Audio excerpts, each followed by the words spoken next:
There we go. Hello and welcome to another episode of the Mastermind, Body, and Spirit Show. I'm your host, Matt Belair.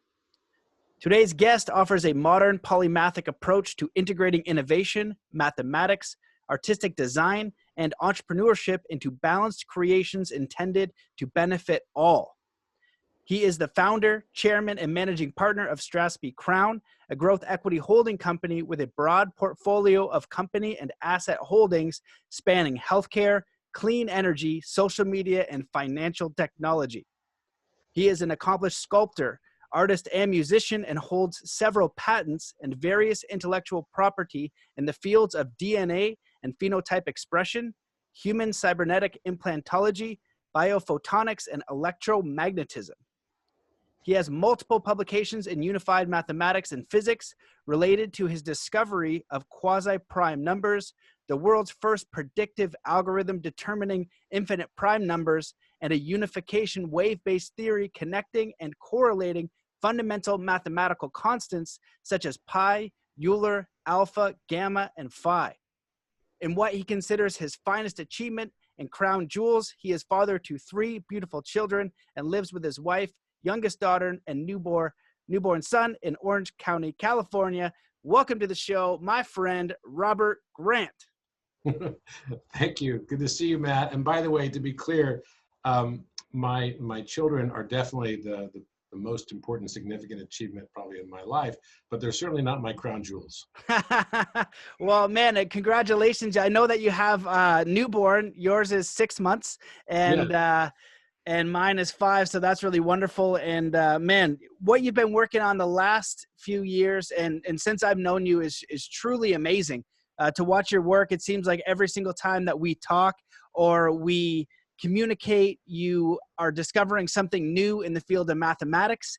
You're a very interesting character, and it's been a pleasure just to watch what you're doing and what you're creating. And it's really mind-blowing, outstanding, just to see what you're producing. So why don't you give the audience a little bit about your background and what you're working on now? Because as I understand it, every single time we talk, you've had these new discoveries, and I know that you have some that you're going to share. So I'll let you kind of give a little bit about your background, and we'll just dive in. Sure. Well, I talked about it last time. I'll be brief on this, but I spent most of my life and career in the healthcare space. And then 7 years ago, almost 8 years ago now, I decided to be an entrepreneur. And after having been like a pharmaceutical executive for 25 plus years. So it was a major shift for me. And I decided to dedicate my efforts to abundance rather than scarcity. And not just abundance for me, but abundance for everybody. Because I think abundance actually is a mindset. And it's a mindset that you can shift to attract more abundance in your life. And I think gratitude is a really big aspect of that. So the most grateful people that I know that practice gratitude daily are also the more generous ones. And the ones that are the most generous tend to be the ones that enjoy the most amount of abundance and whatever they define as abundance. And I'm feeling really good about life right now in general. I feel very abundant on every aspect. And it's not just about, how much money you have in the bank or you don't have in the bank. It's your way of perceiving the world around you. It's making the shift from thinking the universe happens to you and understanding the higher level that it's happening for you. And I think that's probably the biggest shift that I've experienced over these last few years is learning to get my arms around that context of what it means to have the universe happen for me, and how I can participate in that both consciously and unconsciously. Amazing intro, man. I didn't expect you to start that way, but I know that I had the privilege of going through one of the courses that you've made for the Resonance Science Foundation. Again, it was very deep. There's a basis in physics and math, but you're correlating all that to consciousness. And so maybe that's a good spot to begin. And what are your views on consciousness, and how do we tap into a more fulfilling perspective? Because we do live in polarity, and you speak about that, and you have one side where you could say the universe is against me, it's always causing me troubles, or you could say the universe is working for me. And it's really a night and day shift that will change how you perceive reality and how you navigate all of the things you're going to experience in life. First of all, I think that, a lot of people right now are concerned. We've got fires going on in Australia, which have burned now what I've seen, something in the order of 2 times the size of the nation of Belgium in like, square acres. And that's just incredible. So my heart goes out to the people in Australia dealing with that. I used to live in Australia, and my first child, my daughter Madeline, was born in Australia. And I love living there. But also people are really concerned right now about the potential for World War III. The most recent issue that came up with the killing of the Iranian, number 2 in command, kind of controls all the military and everything, has been a real issue that has kind of woken a lot of people up as well to start thinking, well, maybe there's a potential for a war coming. And I think it's really interesting because I don't believe that the world's a difficult place to live in because people don't like each other. I actually believe that the reason why the world is sometimes a difficult place to live in is because people don't like themselves. And as they don't like themselves, what happens is they tend to reflect around them all the things that they don't like about themselves. And it creates this interesting dichotomy where people create increased polarity and judgment. And what I learned is that whenever I start judging things now, I stop myself and I try to say, it could be judging things or people. I try to stop myself and say, you know what, the thing that I'm judging, I am that. I am those things, and I just don't want to recognize them about myself. And that's why they trigger me. That's why they get me angry. So whenever you feel like there's something that triggers you, like watching Donald Trump on TV, for some people, right, they go nuts over that. I used to go nuts over that. And I don't as much anymore because I realized that there were aspects of Donald Trump that were triggering me because they were aspects of who I am. And I really think that the whole purpose for us being here from a consciousness perspective is to understand and learn who we are. Follow the exhortation of Socrates, which is to know thyself, and then love thyself. Those 2 simple words of know thyself sound simple, but it's the hardest thing you'll ever do.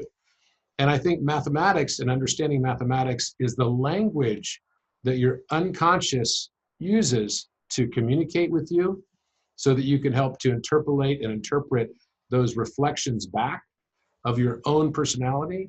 Is recognition of that and understanding that language is being able to speak with yourself for the first time. And that's why I think, teaching mathematics has been so fulfilling for me. And the first time I presented when I was in Egypt with you, just about 2 years ago, it's over 2 years ago, I was shocked when half the room was in tears at the end of the presentation, that I presented mathematics in a way that people could understand it as a language of communication. That communication is with, even our own subconscious and unconscious thought. So that's a big shift that I think that all the mathematicians and polymaths and philosophers learn over time, that it really is the journey of self-exploration into the hero's journey. But that journey into self-exploration is accomplished through understanding the language of your unconscious mind, which is teaching us to love and accept ourselves, not the narcissistic way, not the way that, I look in the mirror, I take a selfie and I say, okay, yo, I'm hot or whatever, right? That's not what I'm talking about. I'm talking about genuine, true self-love, which means that you accept yourself, you forgive yourself for those things that you previously judged. And as you do that more and more, then you'll notice it doesn't show up as often in your life. We attract what we judge in life until we no longer judge that which we attract. So if you think about life, I've experienced this myself over and over again. All the times I was judging things negatively, I would attract those things more and more until I would integrate those things and no longer judge them. And then once I no longer judge them, then they wouldn't show up anymore, or they would have a lot less triggering power on me. So the journey in mathematics for me has been a journey of self-discovery. And that's been the most powerful part of the last few years for me, is to learn more and more and accept more and more who I am. And at this middle age point in life, I just turned 50. I think that's something that a lot of people feel, and a lot of people probably struggle with, trying to learn acceptance, because we build up our own personas to the outside world, and we we fall in love with the reflection that we want to see in the mirror, but not actually what is in the mirror. It's like the Michael Jackson song. Yeah, man, very, very beautifully said. And I was going to say this till later, but we're kind of moving in that direction. I was just curious, in these studies of mathematics and physics and everything that you're doing, you know, interestingly enough, when we met, I was trying to figure out like, okay, how does he know all this stuff, right? But one of the things that I kind of pieced together was you're very good at music. You can play the piano amazingly. You also know 7 languages, and one of them goes forward and backwards. Like read it forward and backwards or something? Korean language has a syntax that's backward from English. So instead of saying I am going to the store, it is I to the store going am. Whereas Chinese is just I go store. There's no participles, there's no nothing. They don't like make it really beautiful in between, and they don't have all this unnecessary language. They speak almost in binary. And each language has, you know, different ways to read it. Japanese can be read backwards. And same thing with Hebrew. Hebrew is read backwards. But I'll make a correction. I don't actually play piano well, but I do play all the wind instruments. So I was a musician. I was a trumpet performance major in my undergraduate at university. And then I realized that, you know, just as so many of us have to do, it's like, okay, I had a scholarship. I was good enough to get a full scholarship, but I was not good enough to really make a living out of it. And while I was still in college, I came to that realization, and I said, okay, I've got to go to business school because I've got to buckle down and get serious about life. And that was one of the first shifts that I made towards building that outward persona that is what the world expected of me and what I expected of myself. You know, I'm going to be a dad one day, and I got to provide for my family. So I have to put away these frivolous pursuits like music and put away frivolous pursuits like art. Now I spend most of my time in those same pursuits because I really, truly enjoy them. So, you know, you can skip rungs on the ladder of life, but eventually you have to go back and visit them. And you'll touch each one of those rungs that you skipped along the way. And that's one of the things that I found, you know, that we also put away from our minds the importance that the heart plays and emotion. You know, we're taught in a way, almost, you know, socially by society, that we should be kind of like without so much emotion. We want to be more logical, right? And I was laughing today when I saw your little promotion for this podcast, and you had the guy named Data, right, off of the 1990 Star Trek Generations. I was laughing. I'm like, okay, so wait, is that what you think of me as? Well, partially how your mind works, yes, definitely. You and him would have an amazing conversation for sure. But you know what? It's one of the things I've learned through this whole process is I've gone deeper and deeper into math, which is the most objective of sciences. So I went through a very difficult time in 2016, and where I experienced a lot of betrayal from friends and all kinds of people that I had known for a long time. And they thought I was going to lose a war that was in business, or lose a battle. And I ended up not losing, but I still felt like, I mean, I won the battle, but I still felt like I lost. Because so many people that I had been, you know, I thought were with me for the right reasons, et cetera, kind of, you know, left me for dead, as it were. And I totally forgive them now. So if you're listening, don't feel bad. I don't feel bad about it at all. In fact, I'm extraordinarily grateful for it. It opened up something in me, put me in a cocoon, just like a caterpillar goes in a cocoon, become a butterfly or something. That was my experience. It turned me inward. And because of the nature of subjectivity of relationships, where you start to ask all kinds of questions. Why would they do this to me? What did I do to them? How could, you know, how was this warranted? How was this fair? It forced me to go back to the most objective of things that I could think about, because I needed to retest every assumption that I'd ever made, which was, is 1 + 1 really 2? Because my experience was so difficult and so challenging in dealing with that betrayal that I went inward, and literally I went from a very extroverted person to becoming very introverted for about 2 years. And that's when I started to express art. That's when I started to really, really get deep into mathematics. I'd always been interested in it, but never to the depth that I dove into it at that point. And I reconstructed the objective sciences from scratch, because I wanted to test everything because I thought, okay, if a relationship is totally subjective, then what is objective? And I need to understand, you know, is 1 + 1 really 2? And then I can stand on that ground and say, okay, I know that. Now let's go to 1 + 2. Is that 3? Right? And then you reconstruct it all the way through. And for me, it was not about relearning mathematics. It was about finding myself and finding what ground I stood on. Who was I as a person? And so that's the way I went about it. And in the process, I discovered this language of mathematics that maybe, at least in this age or time period, had not been seen before, that was meaningful to me and extremely powerful to me. And so I felt like it was becoming time for me to share it. And then the Sim Haramain, who I worked pretty closely with for a few years prior to that, asked me to give a presentation of it in Egypt that you were at. And that was kind of the door opening for it. And now all of a sudden it's like taking over a huge part of my life.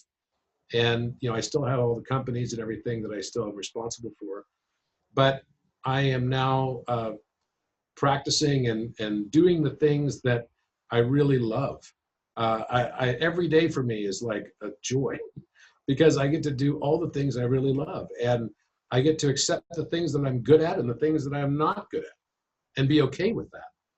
And that's why I just feel like life it's been really, really cool the last couple of years. And so I'm really grateful to be here with you to share this journey with you. And mathematics is not what we've been taught in school. I'm sorry. I'm going to have to just say this. And it's not that anyone had wrong intentions. I don't believe in conspiracy theories. I just don't. I think that the more credence you place on conspiracy theories, the more they show up in your life. And the more things you judge that are conspiracy, you'll start finding conspiracies all around you. Again, because you will attract what you judge until you no longer judge what you attract. If there's one thing that people could take away from this meeting today, I hope it's that if you spot it, that means you got it. The thing that you keep experiencing over and over and over again, look internal. The answers are within.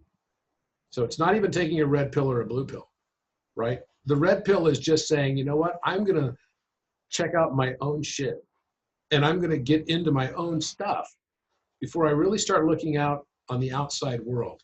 And I'd spent my entire world experiencing the world because it's around me on the outside of me, when maybe actually it's just all a reflection of what's on the inside of me. And that's what we experience as life. And maybe that is what it means to be the universe working for you then instead of working to you or working against you. Beautifully put. I like it. In this second episode, you're even more into philosophy, and where I was going with the original question, there's even more context now because, you know, you've studied the work of Da Vinci. You have one of his videos. You know, I think that you're a polymath in the truest sense of the word, and people will, you know, if they look at your work, like, holy smokes, you really have a firm grasp on so many concepts, and you're weaving them all together in a truly magical way. And what's probably most impressive to me is that you share it in a way that is understandable. Even when I did your courses for the Resonant Science Foundation, some of it was way beyond me. A lot of it is. Before we started, I said, it's like, I understand it's like you're driving an F1 car and I can see the F1 car, but you know how to build it, you know, step by step, all parts of the way. And you're just kind of expressing that. So the question that I have, and you've kind of alluded to it a little bit, when we look at the world, and I just saw the Australian thing, and that was tough for me because I think it was like 500 million animals dead, you know, and we look at possible World War III and we look at the history of man, and I think that a massive upgrade for humanity would be peace. And I think about this question a lot, and I like to pose it. I'm just curious, what do you think that we can do to move in that direction of finding our own, you know, peace within ourselves? That's got to be part of it. But on this planet, as a species, if there is intelligent life out there, if they're looking at us, if Lieutenant Fravor and those things are real and that's happening, how do we get to a point where I think that if we are an intelligent species and we can build rocket ships and go to the moon, how come we just can't get along? And how do we move in that direction in a way that actually makes sense? Because we're only allowing ourselves to see one part of reality. You know, there's a meme that I posted on Instagram not too long ago, which shows like shadows on the wall of what is supposed to be a geometry. And on one side, on one wall, you see a circle and the shadow is around the circle. And then on the other wall, you see a square and the shadows around the square. But actually, when you look at the object that's in between them, right, it's actually both. It's just looking at it from two different perspectives. It's a cylinder. And so from one angle, a cylinder looks like a square. And from another perspective, a cylinder actually looks like a circle.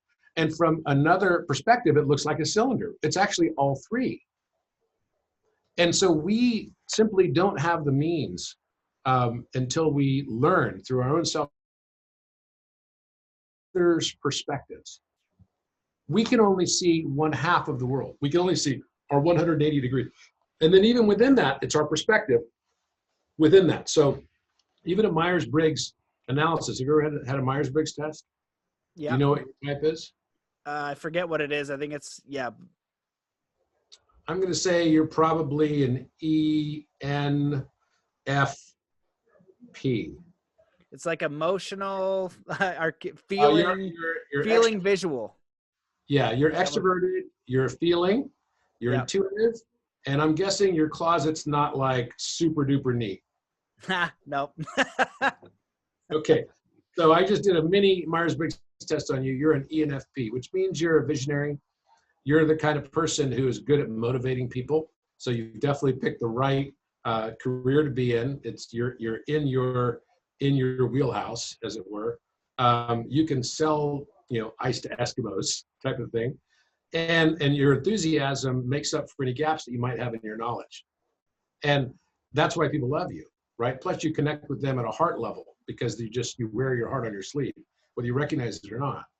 But that's the world that you see the world through. And that's the prism through which you see the world. So then you start to wonder how anyone doesn't see through the same prism that you do. But we've all played that game of rumor, or we've all seen in courts how 20 people that are eyewitnesses to the same crime, all see different things. It's because there are, the truth is multifactorial, it's multifaceted. And it's this notion that there's one objective truth on things means that there's only one perspective. And there's not really only one perspective. So that understanding that leads to a higher degree of empathy. When you have empathy, you have no desire for a war. But if there's one big thing that could change the whole world, it would actually be, it's interesting, I wrote this in a text message just this morning to somebody else, that if people actually like themselves and truly love themselves, there would be no need for wars. It's not about liking the other side. It's about liking and loving themselves.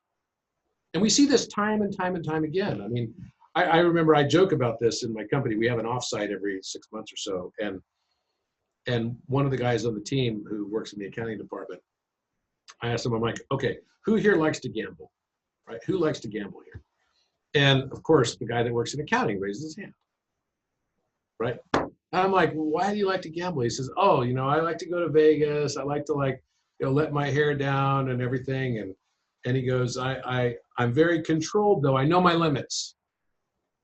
I know my limits. And I said, do you think that wasting money is a sin? I use those words on purpose. And he said, oh yes, wasting money is a sin. It's wrong. You can't do it. It's unethical to waste money.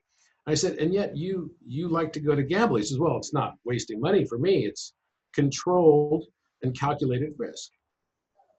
And I find it fascinating that someone who loves to gamble wants to be an accountant, because they don't want to show necessarily the whole world that they love to, be reckless with money.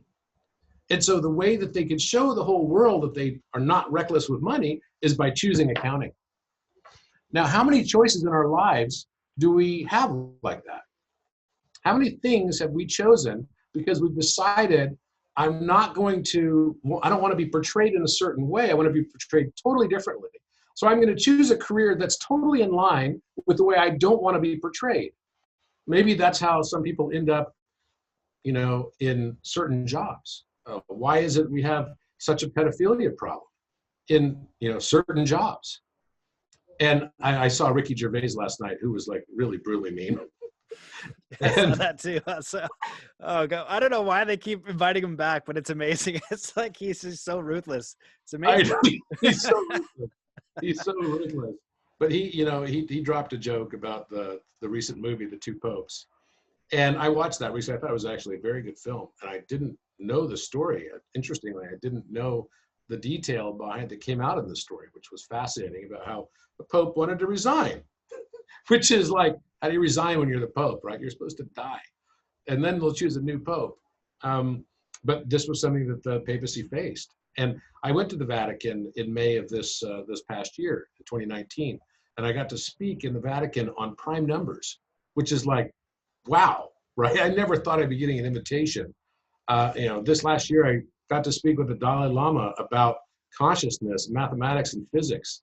And I brought my friend, among others, Nassim Haramein, with me. And we trekked all the way to Dharamsala up into the mountains of the Himalayas and got to meet with the Dalai Lama, spent 5 hours with him, had lunch with him.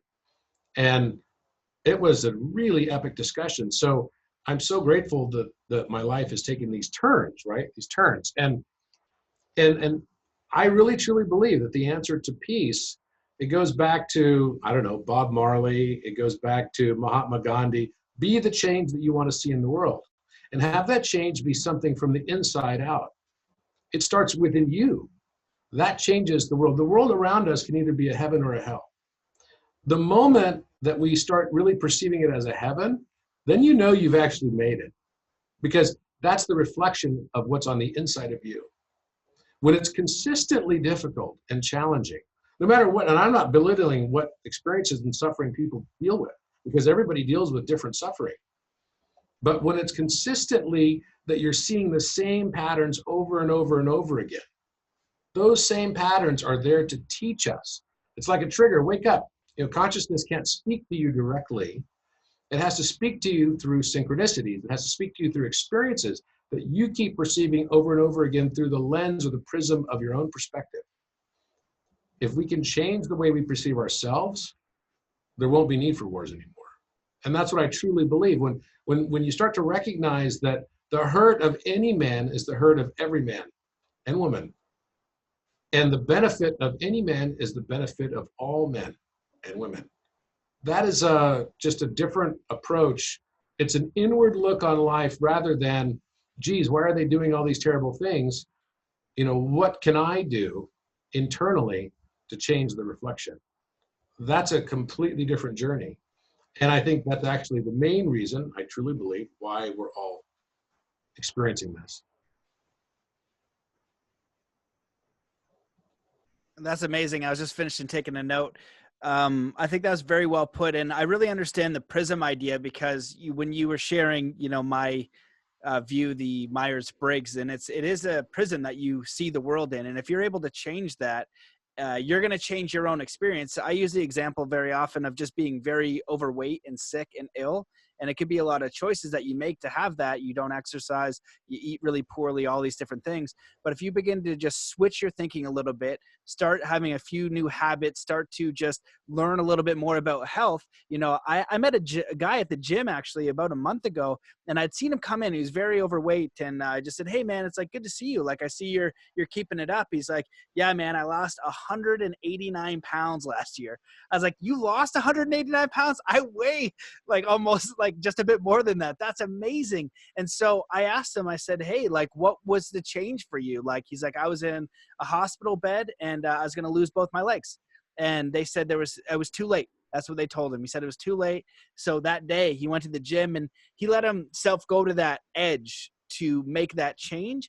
But now, because he's done it, he's had that experience, he can now be an example for many other people who are struggling with that same idea by being his own change and having his own, switch internally to literally transform his experience of life. And we can all do that in micro ways and major ways. And the more of us that live in a more holistic, fulfilled, self-love manner and philosophy, we're not going to need to harm. It's like that old saying, hurt people, and it's very, very true. So I think that your answer is amazing. Very true.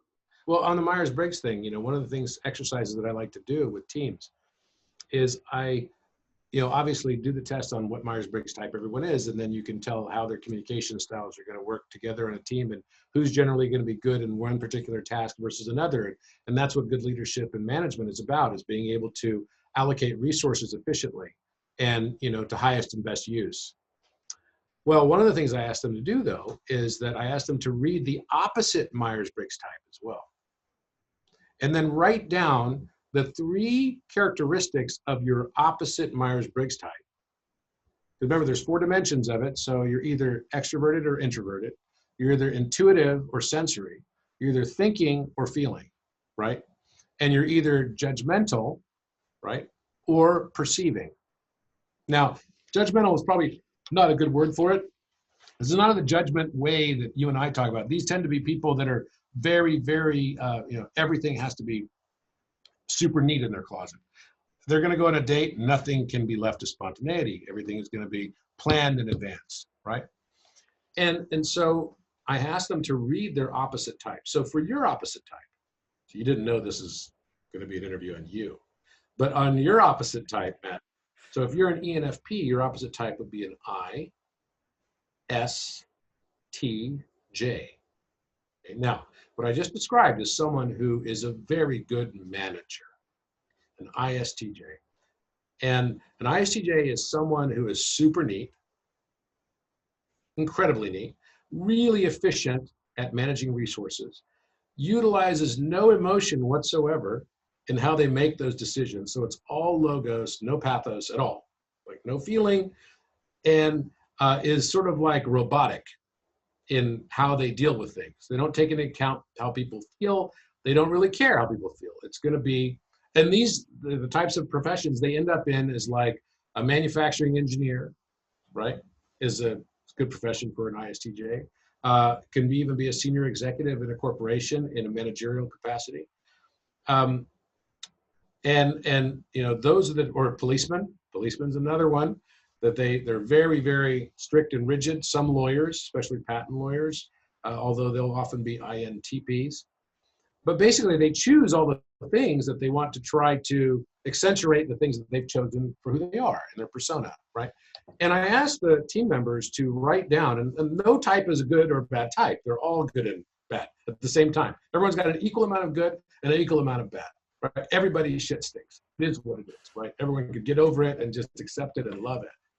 But I asked them to write down the 3 things that really trigger you about that rigid personality type. So the person I just described, an ISTJ, is a great manager, but can come across as extraordinarily rigid, not flexible at all, right? And I'm guessing that's probably something that would kind of get under your skin, maybe. They'd be like, wait, I don't understand that. There's heart involved here. I've got this taskmaster over here. This taskmaster is not someone who I'm going to necessarily love. And so each of those things that you write down that trigger you to emotion or anger or make you reminded of some experience you had as a child, you need to write those things down. And so let's say you wrote down one of those words was rigidity. Well, the next thing I asked them to do is to take those 3 things and give themselves a self-affirmation and mantra and say, I am that. I am on those 3 things, and accept it. Because even though I have friends who are ENFPs that are just like you, in fact, my very best friend is an ENFP. When he gets into stress mode, he turns into an ISTJ that fast. He's super dictatorial, tells everybody what to do. It gets over the top, but then it's like, when that happened, it was like the werewolf took over, right? It's like, oh, I killed again. There's blood all over me in the morning, right? And I'm going to bet you that you probably have some of those similar characteristics when it comes to training or something, when it's like, get shit done time, and we're going to get serious, right? You're going to be freaking rigid. It's like, no, you said you weren't going to eat this. You said you weren't going to do this. You said you were going to do this, and I'm going to hold you accountable. Am I right on that, Matt? Pretty accurate, yeah. Yeah. So in a stressful situation, you're going to revert back to the opposite type. When actually the better way to do it is just to embrace it and say, I am that. I am. Integrate it into your life of who you are today, now, right? And don't try to be ashamed of it. You know, it's not the sin in the world that makes the world a bad place either. It's the shame. It's all the shame, the darkness that comes as a result. And we then don't accept ourselves. And by not accepting ourselves, we are not capable of accepting others. That's amazing, man. Super well put. I don't even need to add on to the philosophy of that. I'm just going to leave it as it stands. There's a lot that we can dive into, and I want to shift gears a little bit unless there's anything you want to share on that. But I think that was very well put. I was gonna keep the philosophy for the end, but you dove right in, and it's definitely something I love hearing about. And it's really amazing to have somebody whose work that I followed. It's such a high level of work to be speaking about the core of things. You know, you can kind of go any way with it, but just speaking about integration and being a whole being and being more compassionate and being more understanding of even yourself. And I think that those are something that many people struggle with. And if we can get to that space, we're going to have a better community, a better individual, a better world. And that's really where it all has to start, because we can build on that. And a lot of people will talk about shadow work and things like that. And I think it is the rejection of the parts of ourselves that we don't love or we don't want to be, or you know, we have trouble accepting, that causes more pain, trying to mask it in different ways. So very well said and very important stuff. I did want to ask you a little bit about your view on, because you just created like a code cracking thing that you presented, and people were like, what is this stuff? And you're so that's a big deal. You've come up with all these different mathematical discoveries. I see a lot out there now on you know, Elon Musk and Neuralink and artificial intelligence and the way the world is going. I remember reading something a while back, and it was an article about predicting the future, and it just talked about these technologies that were introduced to mankind that created a massive change in our culture and our civilization. So one of them was the alphabet, printing press. Don't forget the wheel.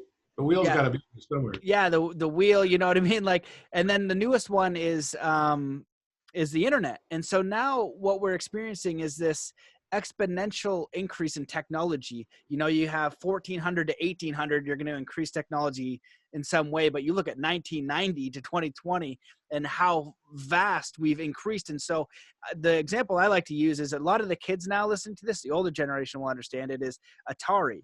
Kids don't even, they think they see a Super Nintendo and it blows their mind. Now they're stepping into VRs as their Atari. So what the flying heck is it going to be 30, 40, 50 years from now when this technology is so vastly improving? And is it beyond us? So what do you feel about AI? Do you feel like it's something positive? It's something negative? Is it how we use it? Just curious what your thoughts are on it. First of all, I probably take issue a little bit with the word artificial, because I don't believe you can have artificial intelligence. Intelligence is intelligent. And you know, probably if I had a chance to redo that, I'm not really in the position to make that call, but I don't think I would call it artificial. I think it's just it's technology that has created intelligence, and that intelligence is part of the universe itself. The universe is intelligent. I mean, I could spend the rest of this call taking you through number patterns that would literally blow your mind and make you say, wait a minute, who made this system? And I'm going to take you through some of them. And you would say, wait a minute, do we live in some kind of simulation or something? Because this is just too damn perfect, right? And what I'm going to show you relates to the foot, cubit, and meter, and how they're all related to the same geometry and just different aspects of the same geometry. Then you start to wonder, wait a minute, that was built into the Great Pyramid, which is the oldest building on the planet that's still standing today, right? That is as high as it is, that's as tall as it is. It was the tallest building in the world for 4,500 years at least. And by some calendar, you know, some historians believe that it might be much, much older than that, maybe 13,000 or even more years old. And when you start thinking about it in these terms, then you start recognizing, wait a minute, there is a pattern, and maybe there's no such thing as randomness at all. So therefore, can there really be an artificial intelligence? Is that simply that, you know, randomness is something that we give as a name to things that we can't figure out the encryption of? right? That maybe there's just a deeper encryption we can't see, like layers of an onion, and that the pattern's actually there.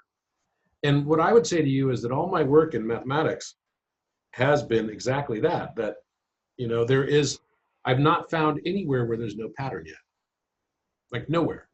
It took me longer to find the pattern sometimes than other things, for certain.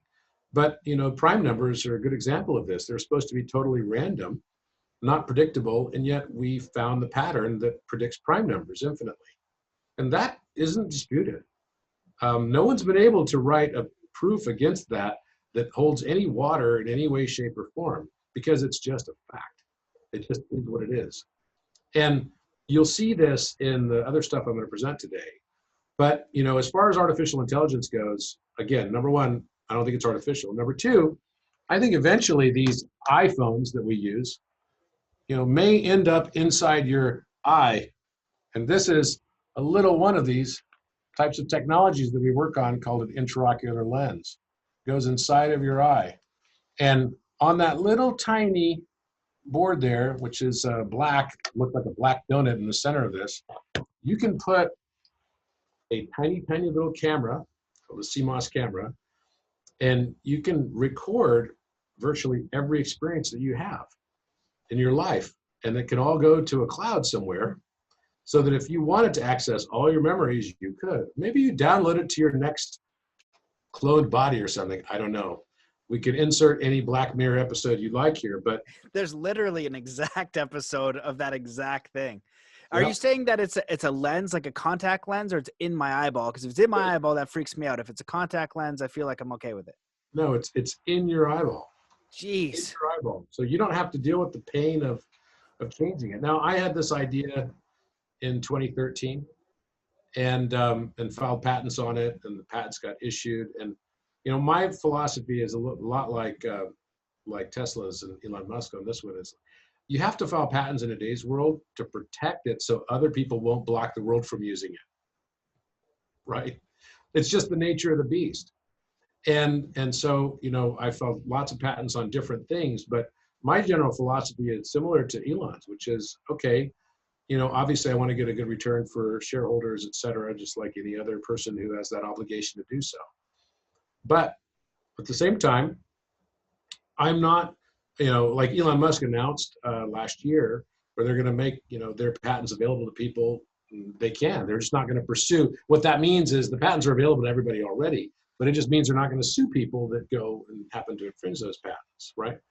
And you know, we certainly have that option, I guess, available to us. And my philosophy is, as an inventor, I would just love to see these technologies come to existence, from ideation to materialization.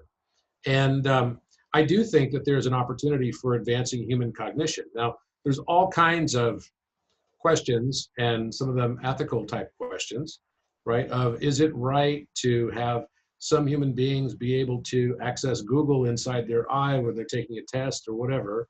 Or do we have to now worry about being on video all the time, right? Or are people listening to us all the time now because they've got some sort of recording device that they can have that no one else is going to know is even on? Well, what you just described is every Alexa and, you know, Google Home device that exists today, right? I'm going to people's houses all the time, and all my conversation is basically being listened to and recorded. Oh, and by the way, if I just simply all of a sudden throw in the word Siri, this thing will turn on too, right? No thanks. So there needs to be encryption to protect us, so that the times that we don't want to be on air, we won't necessarily be on air. And those encryptions and scrambling technologies are some of the things that we work on in one of our companies here. So I think that you know, probably the light bulb had a massive impact in the 20th century on the pace of innovation and technological breakthroughs, because now people could go from having to deal with candles at night to being able to work at night, right? As if it was the middle of the day. And I think that the internet is kind of a leap in that regard. I think that the internet allows us to have access.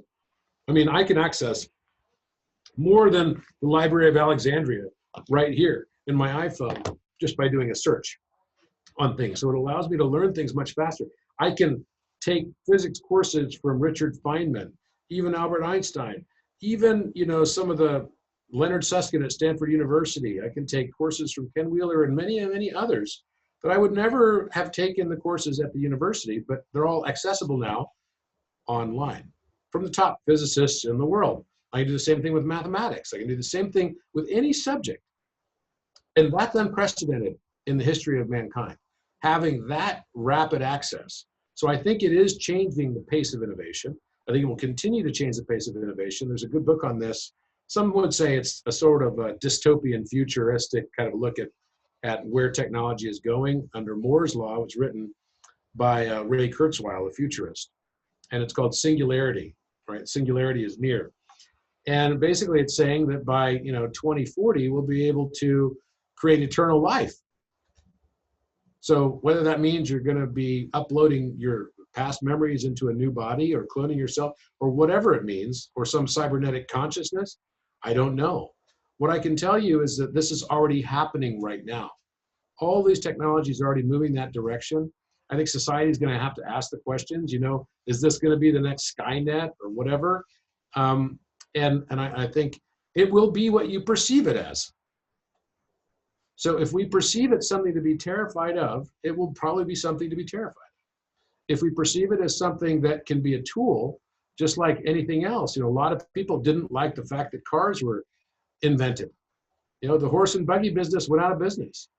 It is what it is, right? It's like there was a whole business and people made buggy whips, right, for their horses when cars came out.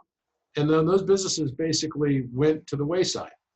And I think that's going to likely be the case with any kind of disruptive innovation. There's going to be disruption and there's going to be change, and something is going to die. Like one tree in the forest is going to have to fall to make way for the new trees and the new fauna, right? And the new flora to come and spring to life in that same forest. After the fires in Australia, there will be new life that will end up, and it's amazing how fast it happens too. It's truly amazing how fast it happened. We have fires here in California all the time. Within 2 years, you can't even know that the place was on fire. It's really amazing. And that's just the way that nature works. It's just the process of the universe. So I am, an optimist in general. And it's not that I'm trying to seek out technologies that are going to be dystopian or cause problems for the world or something like that. No, the inventor is generally an eternal optimist. They only want good things to happen with their technologies. Even, sometimes when things go awry. I was watching the Facebook, Senate subcommittee hearings and the congressional committee hearings with Mark Zuckerberg. And I'm sure Mark was probably thinking, man, I never wanted my company to be this, right? When I had this idea to connect people on the internet, or maybe it was the Winklevoss twins. I'm not sure. But the truth is, no founder of a company or inventor is ever thinking about how their invention can wreak havoc on the world. That's not the way it is. The way it truly is they create something because they have an intention. And it's not usually to make money. It really is not. I can tell you, I know lots of entrepreneurs and lots of creators who didn't get into it to make a lot of money or to get rich. In fact, I can always tell whenever some kind of entrepreneur is talking to me, or someone who wants to be an entrepreneur who's been a professional manager, who starts talking about how much money they're going to make doing something. First of all, I kind of run the other direction. I don't really want to be around that type of thing because there has to be balance in everything, right? You can't just keep, taking forests off the planet. We've already got the planet having fires already as it is. You have to replenish. And it cannot be that you just take. It's got to be that there's a symbiotic relationship there and the yin yang of life. So the entrepreneurs I know and entrepreneurs I know are people that generally want to create something that will be helpful to mankind. And there are very, very rare exceptions to that. I've seen maybe a few, but not many at all. I can tell you that much right now. So I don't see it as a big dystopian future thing. Again, I'm not a conspiracy theorist. I think that people can get wrapped around the wheel well, or get wrapped around their own axles, going down these rabbit holes of conspiracy, and we see it sometimes with people that believe the earth is flat and that everyone is against them. And it's not the flower of life, it's the daisy of death and all this stuff. It's like, you know what? They're entitled to their own opinions on things. It's perfectly fine. And I accept them just the way they are. I don't need to change them. That's a big shift in my life. I don't need to change them. The only thing that I may want to change, but I'm happy with who I am and what I'm doing right now, is me. And that is my own prescription, my own solution for myself, not for anybody else. But I don't know if that answers your question, but I do see technology moving at a very rapid pace and continuing to do so.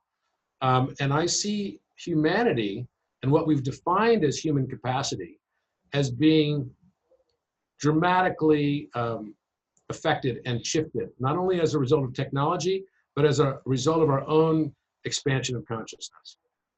And I think people are going to be able to do things that they couldn't do before. You know, I think people are going to be able to have capacities. They'll be able to recognize, once we get out of this realm of constantly perceiving the world in terms of scarcity, think about what changes with that. And the ultimate scarcity is time itself. Time. Think about it. Everything we do on this world that relates to money relates somehow to time. Time is a unit of scarcity. It's the ultimate unit of scarcity. The moment we're born, we're starting to die. And so if we could figure out a way to extend that lifetime, then you're not forced into choosing a career so early. Maybe you could experience several careers over the course of your lifetime. Maybe you could experience several different hobbies over the course of your lifetime. You wouldn't be stuck in doing only like one or two things because you have to be hyper specialized, which is another thing I think is super wrong with our current education system, hyper specialization. And I think it could be so much improved. It's not that it's bad. It's just I think the whole system could be dramatically improved. Bringing the heart and mind together into one can really change people's perceptions. And I would hope that in the future, our educational systems can also move, hopefully, more in that direction and less in the realm of hyper-specialization.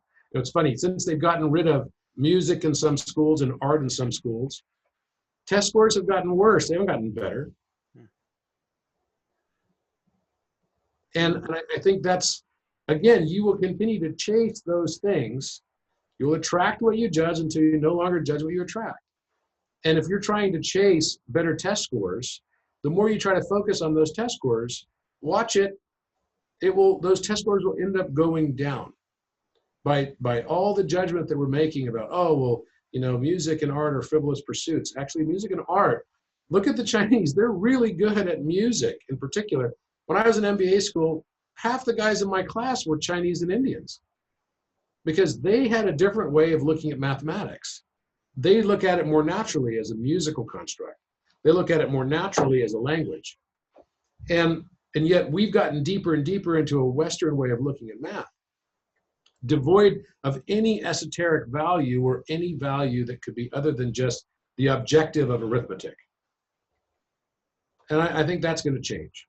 So as we advance as people who are inwardly focused, who are able to accept themselves the way they are without judgment, we then relay that lack of judgment to the outside world. And there's only two things we really need to do, philosophically, in my opinion.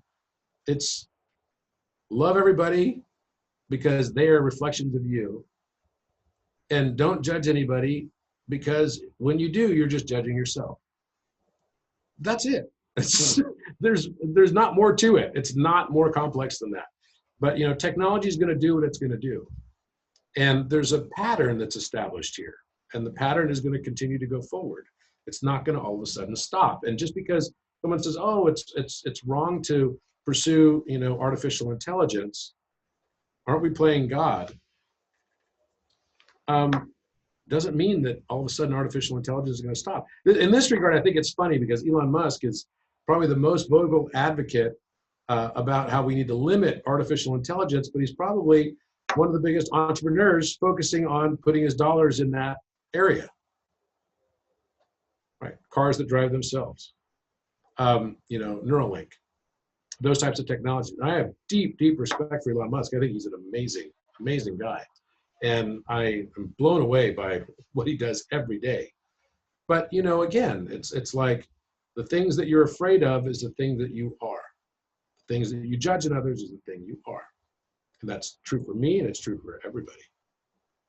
So If you like, Matt, I can get into some of this math stuff.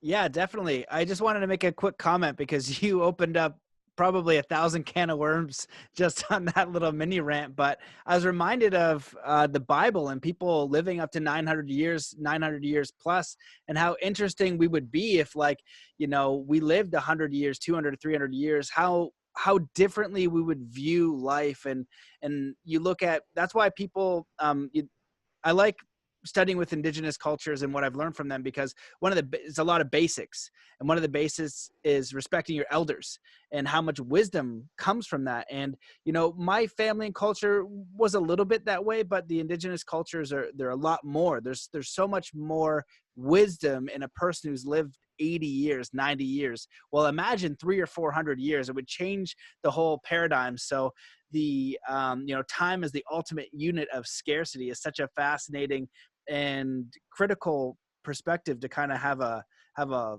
hold of, because everybody needs more time, right? So I just thought that was a really fundamental thing to share. And yeah, you know, I think some of my listeners really look at the world and they are the conspiracy ones, and I definitely am and was, but less. I was in there so heavy, and because I wanted to know how we still had war, and so I went into all that. And I think that exists, and I do think that there's systems out there that are probably not for the benefit of all, and they exist and they're not doing the greatest things.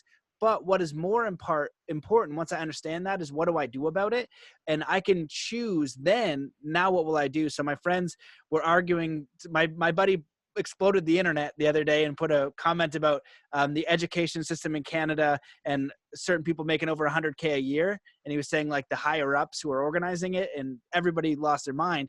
And I was reminded, and I share this quote a lot. It's the one by Buckminster Fuller that says, you never change things by fighting the existing reality. To change something, build a new model that makes the existing model obsolete.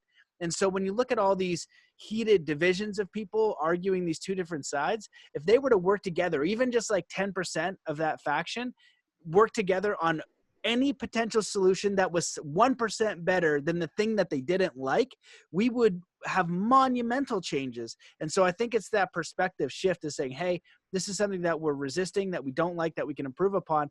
It's up to us and the individual to say, hey, let's actually work together and spend this time and this energy. And a lot of the time when you're in those realms, it's very intense energy. So use that intense energy on the solution, and we're going to be experiencing something a lot better than bickering, because that doesn't change anything, and your focus is just going to bring you more of it, like you said, and it doesn't help anyone and it doesn't help you. So very well said. And yeah, I'd love for you to get into some of the math. And I was going to ask, maybe we'll save it for later, but talk a little bit about AI. But I'm curious if anybody's going to crack the code of simulation and patterns, it's you. So I don't know if you've worked into that, but I'm excited to see what you've discovered over the holidays. You said that you had a little bit of a break. So Yeah. show us what you got and try to put it in layman's terms, and I'll try to focus. I'll put it in layman's terms. So what I've got, can you see this that's up here? Yeah, you're good. Okay, so you see the Vesca Piscis here. So this is just two circles that overlap each other. And this was a discovery that Alan Green and I, in our collaborative efforts and work efforts together, had found that all numbers are formed from their square roots, and their square roots are formed as just proportional ratios of these two circles overlapping each other. It's inherent to the geometry. So for example, right, the square root of 1, so the radius of each circle is 1, so let's just call that 1 unit, and the square root of 1 is this radius, right? The square root of 2, and these lines that you see that are dotted here would be if we had an overlapping flower of life and its fractals behind it. Those would be each of the points of intersection of other lines. So circles overlapping circles. The square root of 2 shows up right here. The square root of 3 is very evident. It's embedded right inside this vesica, right, that all life and everything comes out of. Square root of 3 is a value of 1.732. So if your radius is 1, then this length right here would be 1.732. And we could do this with all numbers going around. So you could see square root of 5, square root of 6, square root of 7, square root of 8, square root of 9. It just keeps going. All embedded in one simple geometry, which we know also has very significant esoteric meaning, right? Which is related to, you see this symbol as well as 3 circles overlapping all the time in ancient religious text as well as ancient religious sites. And speaking of, oops. So this is the prime number pattern. And, again, it's kind of beyond refutation. You can't argue against it. I found that the yellow numbers are prime squared, and I noticed that prime squared above the number 5 were always multiples of 24 plus 1, without exception. So 5 times 5 is 25. So that's 1 times 24 plus 1. And 7 times 7, the next prime number, is 49, and that's 2 times 24 plus 1. And then 11 times 11 is 121, and that's 5 times 24 plus 1. And then 169 is 7 times 24 plus 1, right? And it just keeps going that way into infinity. And basically, when I had discovered that, then I was like, well, wait a minute, there really has to be something related to 24. And Fibonacci numbers repeat their sequence when viewed in digital root every 24 numbers. And so the red numbers on here are all the prime numbers. The green numbers were numbers that were not prime but had similar characteristics to prime. And I recognized that all the green numbers on this 24-hour clock arrangement were divisible only by prime numbers. And then the blue numbers in between the prime numbers and the quasi-prime numbers that are divisible by prime numbers and products of primes were mathematical constants. And they show up exactly on this chart. Now, there are ancient pictures of Sumerian stela where you'll see people wearing necklaces that are exactly this shape. It looks like a Templar cross. So this knowledge is something that I believe was known a long time ago that somehow was forgotten. And that's a longer discussion about how it was forgotten, but that is basically the pattern. Now, the reason why I got invited to speak at the Vatican was about this. And the reason I was invited to go to speak with the Dalai Lama was also about this, because it has certain spiritual connotations associated with it. That if there's a pattern to that which has been perceived previously as incredibly random, then that speaks to an architect or some form thereof of higher consciousness. So coming to today, I'll show you this quick video, and this is some work we did on Da Vinci and his Vitruvian Man, and Alan Green and I did this together. Can you still see that, Matt? I think you got a screen share again. Iconic. Can you still see it? I can see you. Oh, you can only see me. Okay. It kind of popped you out. You might have to pop back in. All right, let me pop back up. Yeah, and Alan Green too is incredibly fascinating. And you do a lot of smart things, but one of the smartest things I think that you do is you find other people that you respect who've done incredible work, and then you work with them. Like Alan Green stuff, I was aware of him before I saw you in Egypt, and then I remember thinking, it'd be fascinating if they work together. And then fast forward a year and a half, you're with him, and you speak a lot about Talal Ghanem, and so you have these other incredible minds with you working on things and finding these absolutely mind-blowing discoveries that are linked in, Egypt. What Alan Green has done with the pyramids is amazing. And so I've seen this, and it's pretty amazing. So what you guys are going to continue to discover, I feel is going to be very important. Can you still see the Vitruvian Man picture? Now I got you. Yep, you're in the game now. Vitruvian Man, drawn circa 1490 by the great Leonardo da Vinci. It's probably the most famous image of all time. And yet for over 5 centuries, no one has noticed he encoded within it astounding knowledge of the Great Pyramid of Giza. Polymath Robert Grant recently observed that the angle from the navel to the top corner of the square exactly matches the side slope angle of the pyramid. Aware that his cryptologist friend Alan Green had discovered precision sacred geometry connections to the pyramid hidden in the cover of Shakespeare's sonnets, Grant asked him to investigate Da Vinci's masterpiece with the same mathematical rigor.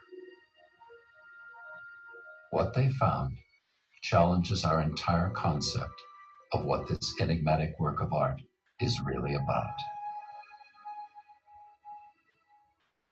It's widely known that the Great Pyramid embodies the ratio of the radiuses of the Earth and Moon. But Green realized that by inscribing a circle within Da Vinci's square and raising that circle so its center coincides with the center of the Vitruvian Man circle at the navel, 6 perfect pyramid cross sections are revealed, along with an exact geometrical match of the Earth-Moon pyramid relationship.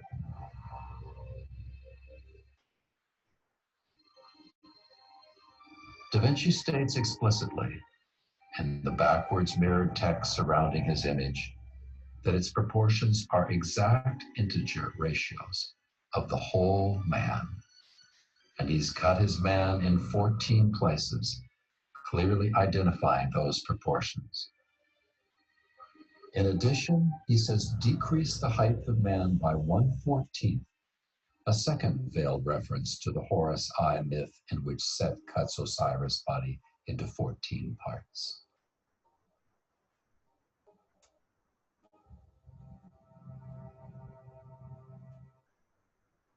Now, the magic. Da Vinci's lines reveal a perfect blueprint of the internal structure of the pyramid's chambers. Only the Queen's chamber seems to be missing. But is it? Queen Isis, mourning the cutting of her husband's body into 14 parts, represents the 14 phases of the waning moon. Her reconstituting Osiris body represents the 14 phases of the waxing moon. Da Vinci has precisely identified the presently known subterranean, queen's, and king's chambers, the ground level of the pyramid, its defining side angle, and its mathematical relationship to Earth and Moon, centuries before these were supposedly known. Which begs the question, do his upper lines represent presently unknown chambers? Da Vinci seems to be telling us the Great Pyramid hides a deeper esoteric symbolism than has ever been suspected. A blueprint of man's unfolding spiritual journey through the sacred energy centers in the spine, known as the chakras. Perhaps finding these inner chambers in ourselves is our ultimate purpose, and the Great Pyramid, but a metaphor for the true measure of mankind.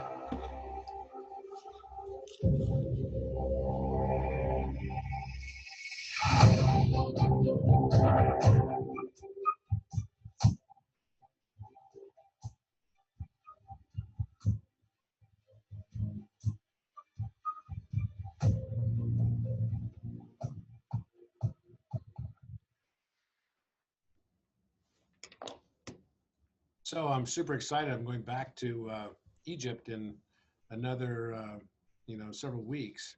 And it's going to be an epic trip. We're going to do all kinds of stuff that's never been done before. And I cannot wait. I'm very, very excited about that trip coming up. Who are you going with this time? I know our first episode, you had made a discovery in the pyramid, and even that video there, and everything that's coming out of the pyramid and how it's linking to other polymaths or these great minds of yesterday seem to be encoding these things. And Shakespeare as well is fascinating. I watched his 2-hour video. He did one with Dan Winter, and Dan Winter is also incredibly interesting. And what he was sharing about Shakespeare, I had no idea about, and it seems to be always pointing to some, at the deepest level, a correlation of mathematics, and it's amazing. Yeah, absolutely. It does come down to mathematics for sure, because it's a language that the consciousness uses. So this was the Alpha Omega that I found in the Great Pyramid, and it's interesting. We've had a few since that time, archaeologists as well as Egyptologists go to actually inspect it, and they sent me back pictures and even video of it, and they were able to find it as well, and they were kind of just blown away. But I have this great shot that I posted on my Instagram of all these Egyptology people standing around with these special lighting and everything, taking a picture of the rim of the sarcophagus. And for me, it was an incredible moment to have found that in 2018. And I remember telling you before I left, I said, I know I'm going to discover something. Something's going to happen when I go back. Yeah. And I feel the same way on this next trip coming up. And you know, it's just very exciting for me. I'm definitely living living the life I would want to be living, which is super fun, super fun. Yeah, man, that's amazing. And when we were there in Egypt, they were saying that only maybe 20% has been excavated, that there could be 80% more underneath, like where the plateau is of tunnels of things down there for us to kind of Oh yeah. explore. And Well, and that's one of the things that I'm looking forward to, is that we're going to be able to get down the shaft of Osiris, which is about, you know, a couple hundred feet, and there's a ladder that goes down 40 meters. Just the ladder by itself is 40 meters long. It's over 125 feet. That's a pretty long ladder. So everyone's got to be in really good shape, and of course sign their waivers and everything. This is going to be more of an adventure trek than anything I've ever been on before. And where is that shaft? Which the building? shaft of Osiris is on the causeway, so it's between the Okay. Sphinx and the pyramids. Right. Yeah, because there's I wasn't sure if it was the one that's in the Great Pyramid that we're in that just goes nowhere. It just, Yeah, I spent that about thing is, 5 hours inside that little shaft it's with so dark. into the wall. It's so dark, right? It's so crazy. Very dark. So yeah, it was a great trip. My first trip.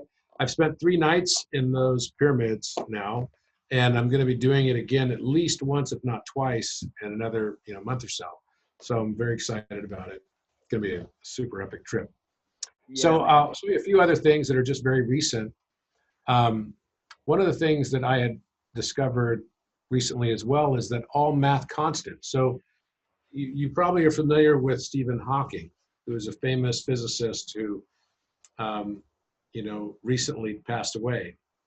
Yeah. And he's famous because they made the movie The Theory of Everything about his life. And one of the things that he sort of puts forward as requirement for a true unification theory in physics is that all the math constants have to be placed and understood as being relational one to another. So I discovered this about a year ago, but it was since our last call, so I thought I'd share it with you. All the math constants are different reflections of the same number, which is related to 1 over 137. And 137 is fundamental because on many levels, you could look at the Hebrew writing of the word Yahweh as pi times 7 over pi to the 7th power. That would actually give you 1 over 137 as a calculation. And so it's been the most enigmatic number in physics. Richard Feynman referred to it as, we don't know how God pushed his pencil on that number because it's the 33rd prime number. It's got a lot of mysticism and association with stuff that is just not understood in the physics and mathematics community. And it's also the separation between light and darkness. We do know that 137 is a unique number in that when you excite an electron, it will either emit a photon and it will stay in its same electron shell, or it will absorb a photon and jump to a higher shell, right? Go back to your chemistry classes and physics. And the threshold energy for it to do that is right at the value of 137. It's referred to as a dimensionless number. And the 1 over 137 value is 0.00729,735. So in exact terms, it would be 137.036, which is slightly different than the golden angle, and I'll explain why. 137.5 sits in the middle of this. But you can see this. I had written this out about a year or so ago, so it was March 18th, 2019. And I had it on a hexagon and pentagon, and I noticed that that those two are fundamentally tied to each other. So if you've heard of 432 hertz tuning, 432 hertz tuning is what it is because it relates to 360, and it's a 6/5 relationship with 360 degrees. So if I take 137.5, which is the golden angle, and I divide that by 360 degrees, it gives me 1 over 0.03819, which is the first number to the left of 137.5. You can see it there. And that just happens to be, that value is 2.618 as its 1 over x value. right? So 1 over 0.3819 equals 2.618, which is phi squared. And 1.618 is phi. So also 1.618 minus 1 is also phi. It's 0.618. So 1 minus 0.3819 equals 0.618, also phi. So then if we simply transform that and go to the left further, we have 261.8 now, which is phi squared times 100.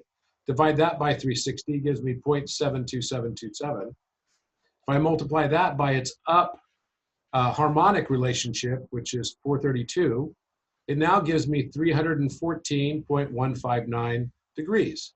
So in this context, phi squared, or the golden angle, just became pi times 100. 314.159 is the same as 3.14159. It's just multiplied by 10 to the second power. So what this is basically showing is that every math constant is just a reflection through a simple transformation to every other math constant.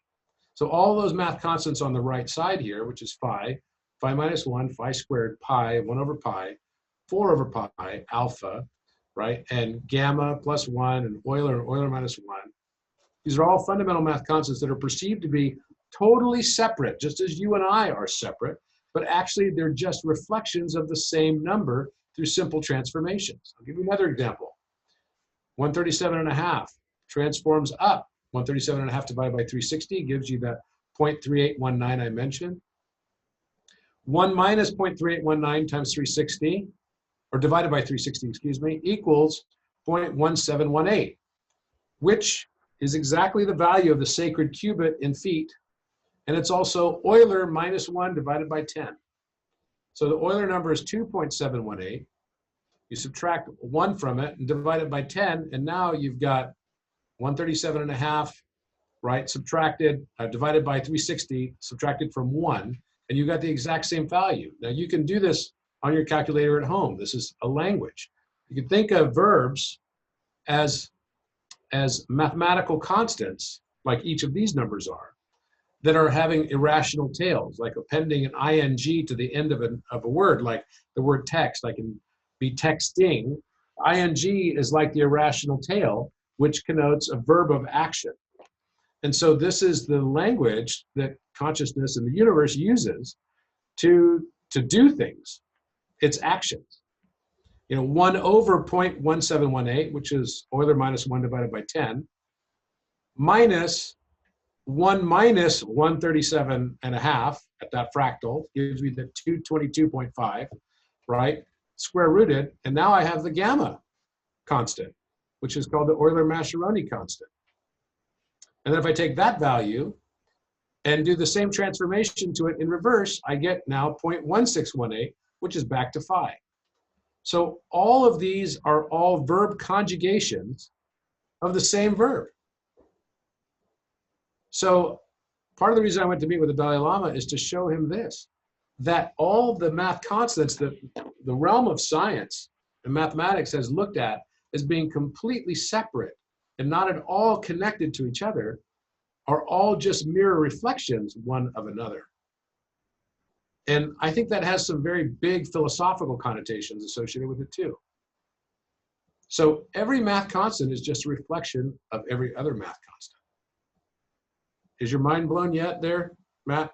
Oh, yeah, properly. But you know what's interesting? I was paying attention as hard as I could, and hearing this again, more of the information of what you're saying, like I understand it a little bit more. I'm not going to say I understand it. I just understand what you're saying a little bit more. And what I find really fascinating is using the analogy of having math as a language. And that's really just something that's so fascinating to even consider.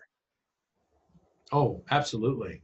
And hopefully, I hope it changes people's relationship with mathematics, that math is not a heartless, nameless, faceless thing that we've been taught to, some people despise, right, in junior high school. It's actually a very beautiful form of communication. It's a language. It's no more or less emotionless than letters that build words in the writings of Shakespeare. And mathematics is the exact same thing. It's just a language. Yeah, and where do you see this going? Like, where do you see the edges? Like, we've talked a little bit about this in private. I remember you described it. I asked you a question in Egypt, and you just gave me a really mind blowing answer, and it was something around like the fifth dimension, and I can't remember how you even how what I said or how you described it, but it was a really amazing way. And I've looked at videos where it's trying to show you visually what a fifth dimension would be, or using the analogy that definitely most people can understand is, if you were a two-dimensional creature, 3D would blow your mind. You wouldn't be able to perceive it because you're two-dimensional. So do you, like, where do you see this going? Do you see it as like this new understanding of like breakthroughs in what people might perceive as fifth dimensional or ascended consciousness, or like such a breakthrough in technology where we are using anti-gravity and there's space travel and things like that become a real possibility, like Star Trek, where they're beaming people, and we get to that level of advancement if we get to this next breakthrough in mathematics? I think there's potential for that for sure. And I think that most people look at physics from the perspective of starting with a cosmological theory like string theory, and then extending it into physics, and then trying to back it with geometry and have the geometry and math sort of substantiate it or validate it. And then they do a proof with experimentation, but they stop at the math. They don't actually go all the way down to the number theory. So what me and our team does here is we have about 12 of us now that work together, starting from number theory. And we allow the number theory to inform the cosmology. And because there is a fundamental basis, the thing is that nature knows how to count. That's why the Fibonacci pattern exists. Nature knows, how it's a totally self-contained, extremely efficient law of conservation, right, process that nature undertakes to build this world around us. And it understands how many petals a rose has. It understands how many seeds are in a sunflower seed, right? How many, fractals of those seeds are in those sunflower seeds. And it's incredibly beautiful. And so what I'm going to do is I'm going to show you a quick video that shows you one of the things that we're working on right now is how to get around computational time, which is associated with certain very complex algorithms that relate to encryptions and otherwise, right? And how do you get those, how do you bypass the conventional way of thinking about computers to be able to jump in strings of infinite numbers? And so I'm going to show you an example here of an analysis that I did, and it's pretty quick. So let's see here. I'll do a share.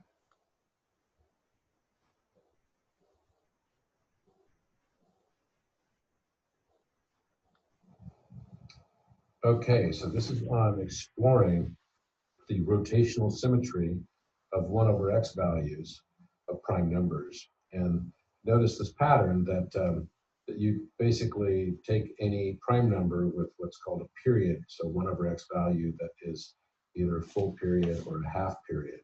And 1 over x is just simply to take a number like 31, and to find its 1 over x would just be to take 1 and divide it, right, by 31. So you could think of it as points around a circle, okay? Yep. A circle that are not either of those. And you take their 1 over x, and then you double their 1 over x, and you can jump inside their string, just like this. So 1 over 31 equals 0.032258064516129, and that's 15-digit period. If I double it, I get 064516129. And what's interesting is you'll notice. Now these numbers also, you would know, would be infinite. So those same 15 digits will just start over again and repeat infinitely, right? And that's what happens with numbers and the reciprocal values.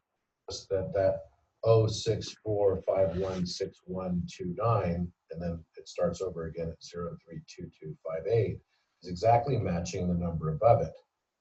So if you take that to the multiply by 3, then you'll see the pattern break. So now it's 0.096774193548387. Now what that's really doing is it's basically creating a ternary expansion versus a binary expansion. I was trying to understand why is it that we've got ternary and binary expansions. So if I stick to the binary expansions, I can go to 4. And so 4 over 31 gives me 0.129032258064516. It's basically rotating the 1 over 31 number. It's just starting from a different starting point, starting from point 129, which would basically be right here on the first number series. We'll see how it wraps around. And then it goes 0322, 0322580664. So this dynamic continues. 5 works on that because 1 over 2 equals 0.5. And then 7 and 8 also work. But interestingly, 3 and 6 do not. And then 9 works on a binary, and I thought that should be on a ternary because obviously it's not divisible by 2 into whole numbers. But it works on a binary at 9. And you can look at the ternary numbers. So you've got 3 over 31 and then 6 over 31. And 3 over 31 is basically giving us this 09677,419. That's basically just 3 times that number right there. And then you get to 6, and it's just double that. And then you get to 9 over 31, and it's really just 3 times 3 over 31. So then this continues, this pattern continues, it creates wave patterns. So I continued all the way out. Now the conclusion is, you can see here all these number series go out. What you notice is that the number of binary expansions on the first half of the 31, so the first 16 or 15 out of 31 positions are predominantly binary. And then when you get towards the end, you'll see an expansion of more ternary expansions. So for example, 24, so 23, 24, 26, 27, 29, and 30 are all ternary expansions. So you've got binary expansion here and a ternary expansion, and the binary expansions so that I can jump within the digits, and I'll explain why that's important in a moment, to get towards the end of to get towards further into the string of a 1 over x value. Is kind of like jumping into a time portal, because you don't want to have computer processing time.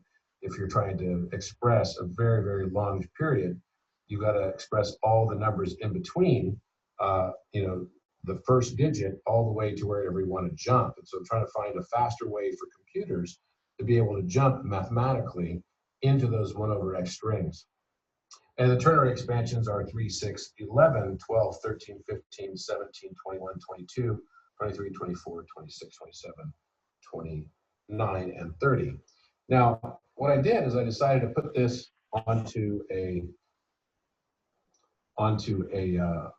geometry of 31 psi. So here we are, the geometry of 31 sides. So I placed all those numbers, starting with 1 over 31 right here, going all the way around. Yes, my hand is a bit tired, right? And I notice how they're rotating. So not only do we have rotation within the number itself, each of those number series are basically rotating and slotting at different positions. And that means that you can jump far into the string. Imagine this is a very large digit number. You'd be able to jump far in the string by finding the rotations along this circle for these types of period primes. So what I started to analyze as well is to understand what's going on between binary and ternary, and then it hit me. Because what I noticed was that I color-coded binary as red and ternary as blue. And I noticed that the red across a mirror at center, like think of it like a phi symbol with a mirror right down the center, is creating the first position, which is red, and then the 30th position, which is blue. And then the second position is red, and then the 29th position is blue. And I noticed a mirror symmetry between ternary and binary. So what's really going on is charge polarity. So red is combining with blue without any exception to create these green waves at the center. So it's a male and female charge polarity positive, charge polarity negative for ternary, which is exactly consistent with our number theory on electricity for the number 2, and also for the electron at the number 3. So we see this incredible symmetry rotationally, around the entire number, but then within each number rotating as well, and rotating to the point where we can actually jump deep into the string. And so what we're trying to figure out is how to now take this and apply it to irrational numbers. How can we reconstruct an irrational number from a prime number that has a period just like what we're looking at here, in this case of 31, so that it actually becomes deterministic? We can jump deep into pi and deep into phi and alpha, any of the math constants, the golden number, etc., golden angle as well. So I've come to the conclusion that randomness is simply the inability to perceive pattern where pattern exists. I've not yet found anything mathematically that doesn't conform to a pattern. It's just having the knowledge to be able to see how that pattern actually comes together and how it manifests. Have a great day. Now, there's a last one here. Okay, so, and yet another pattern emerges out of this. I just was looking at this and I noticed that the blues and the reds coming together, so blue and red, red and blue, red and blue, blue and red.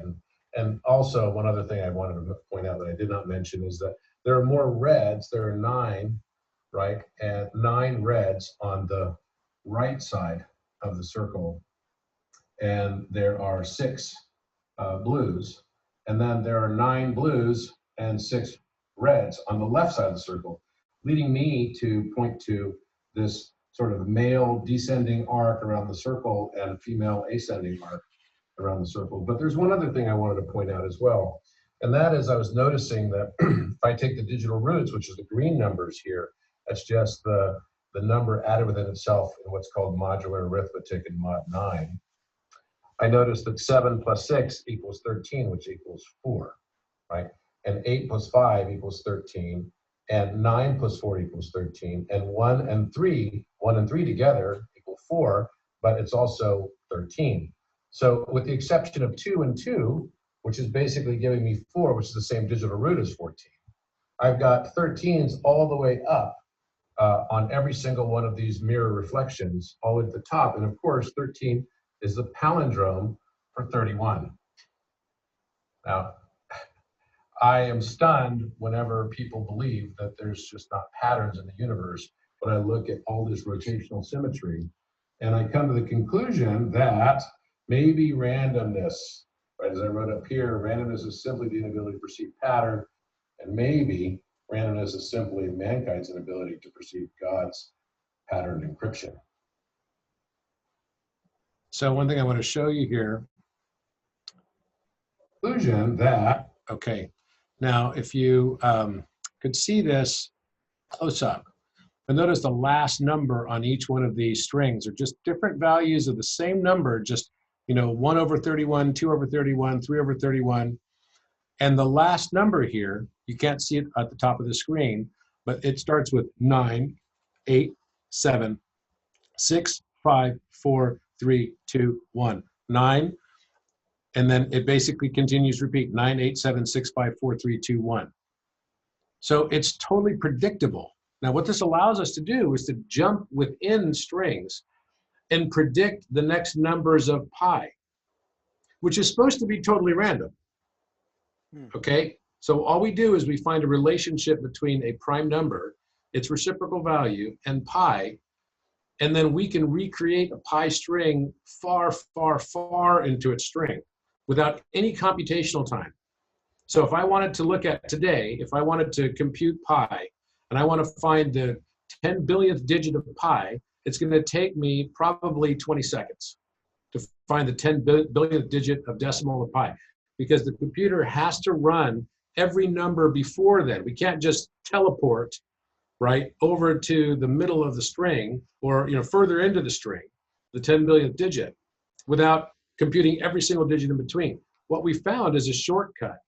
By writing on the back of a prime number through its rotational symmetry and finding its relationship with pi, we can recreate the pi string, which means it's deterministic. Every prime number can actually determine the string of pi, which is supposed to be random. So again, I go back to the same thing, that, you know, our perception of randomness is simply that we're not seeing the encryption. We're not seeing the pattern. We're not perceiving it. And what does this mean for all kinds of things? I can tell you that it feels like what we're doing is we're bending time by learning how to jump onto the back of a wormhole that is associated with a prime number. Now, everything has to manifest in the physical world around us. So that means there must be prime number reciprocal value wormholes somewhere in the universe. And that you can ride on those to basically jump far distances without having to go very far at all.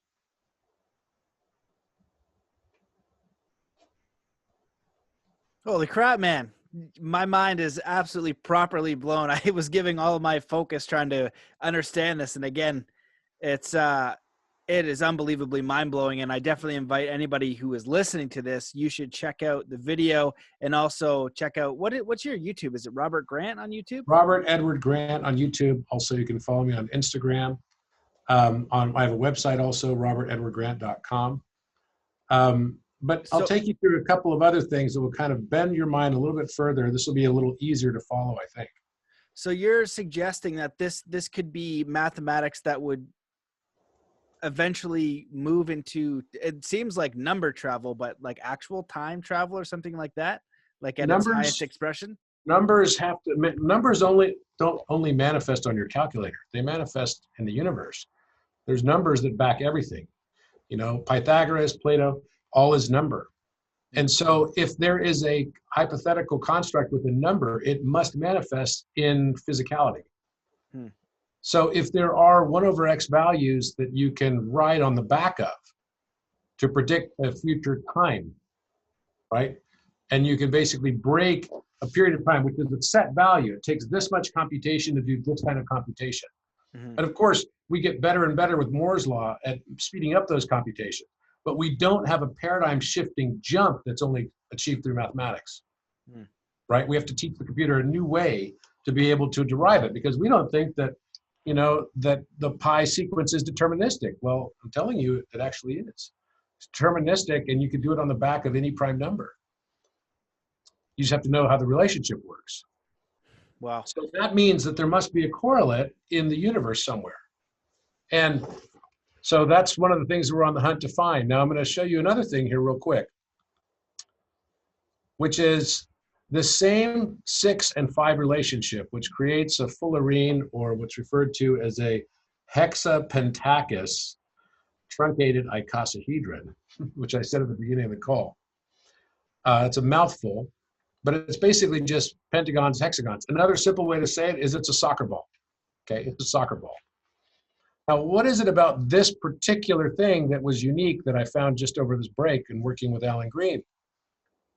So this is my hand drawing here, and I like to do this kind of geometry. It definitely soothes the mind somehow, and trying to find it and do it in a way that's very exacting is not easy, but it's very satisfying too when you actually can.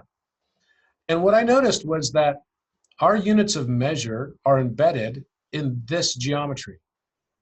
So if I place here horizontal to the number 6 in the middle of the hexagon, that has a inscribed circle inside the hexagon. You can see it here. And the radius of that circle is 1 foot. Let's say nominally it's 1 foot. Now, we've all thought that our metric system was created in the 18th century by the French, right?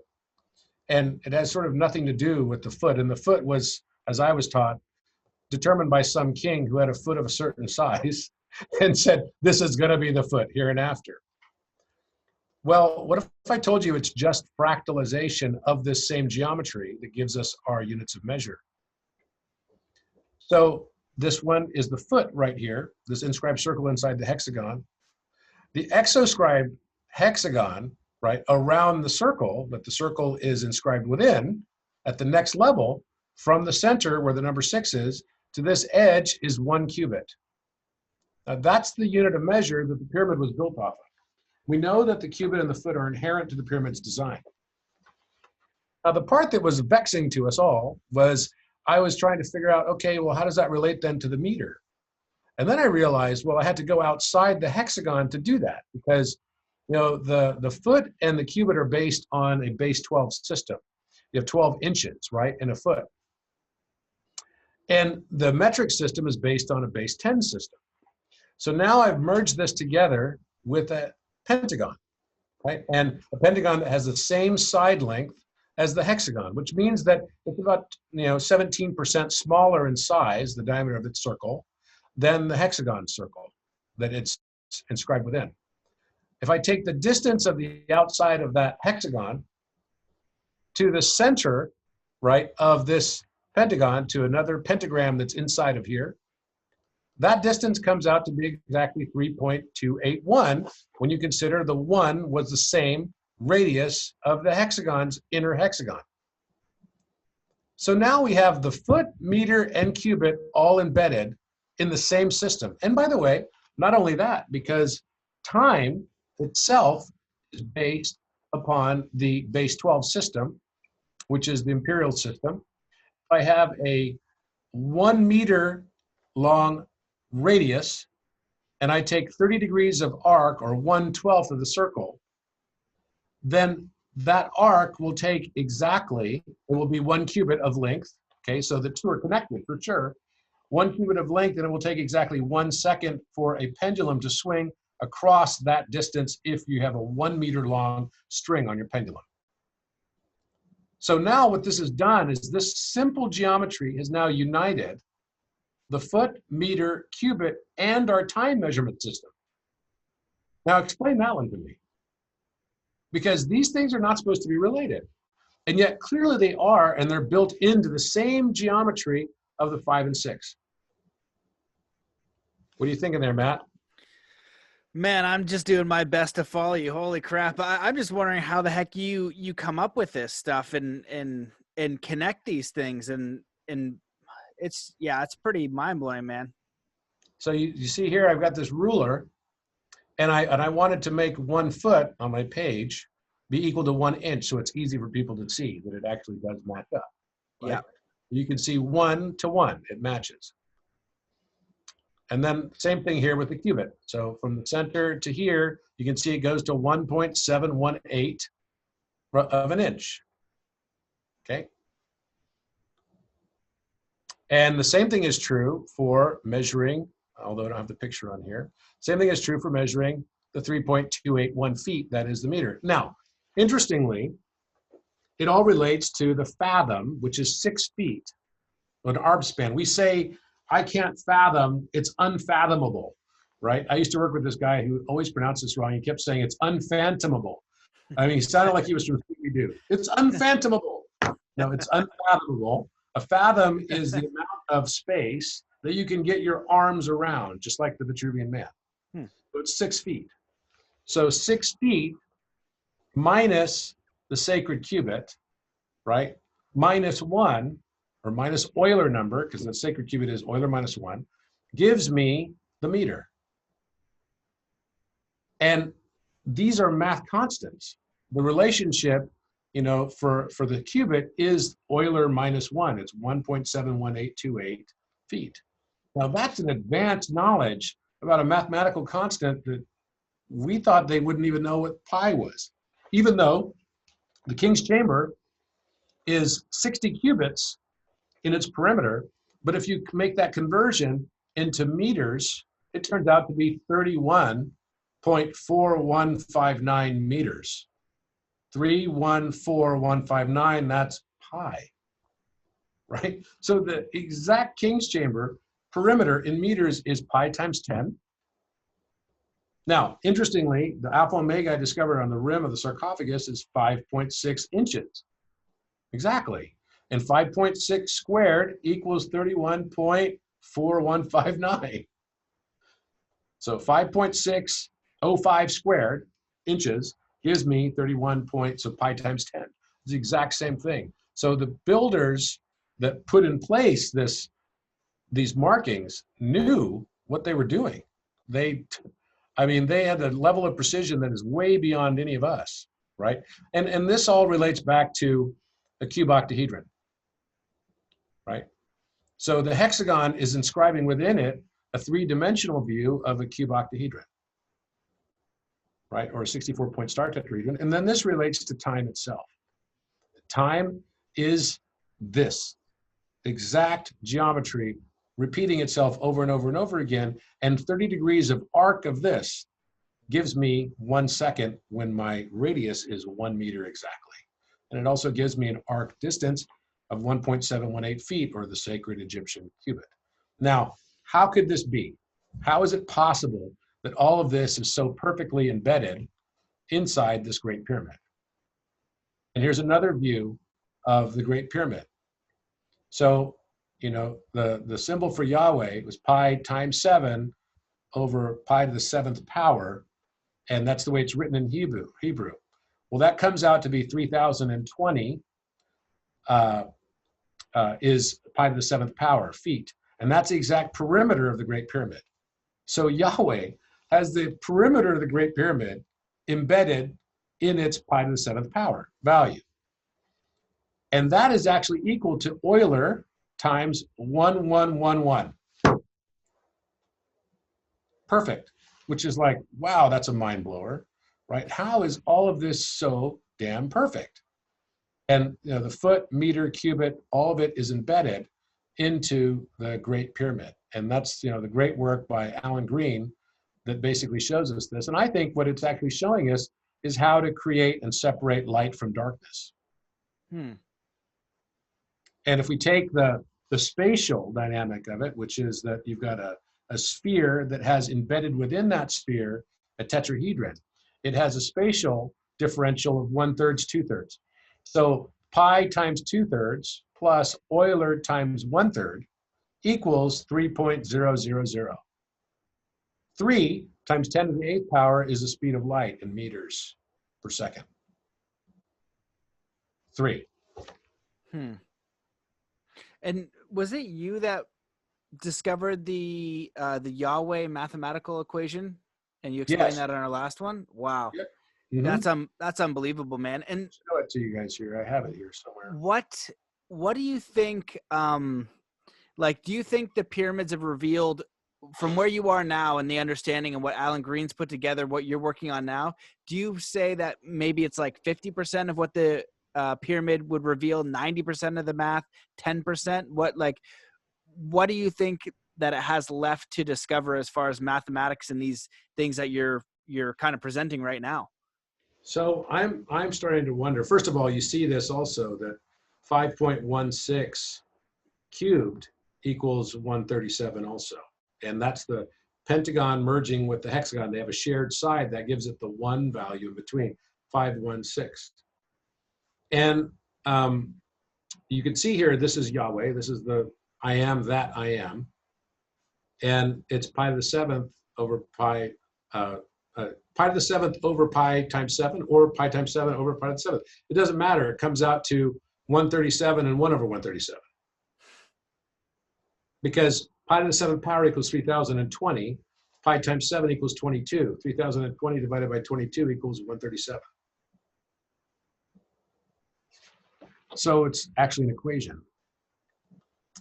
And, you know, back to what we were working on here.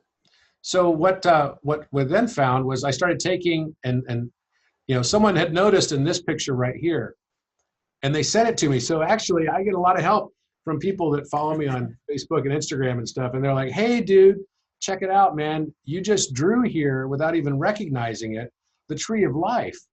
It's just on its side and kind of upside down. And here's the tree of life, and then the 5 would be the bottom of the tree of life, and the top of the hexagon would be the top of the tree of life." So I was like, "Wait, what? No way!" And so then I drew it out as part of the hexagon pentagon. Now, this has always been kind of a mystery, because they're like, is the tree of life everything, or is there more to the tree of life? And there's always been this kind of like there's never been this pentagon at the bottom. So everyone can see that there's 2 hexagons or 2 hexagrams that are embedded within the tree of life at the top.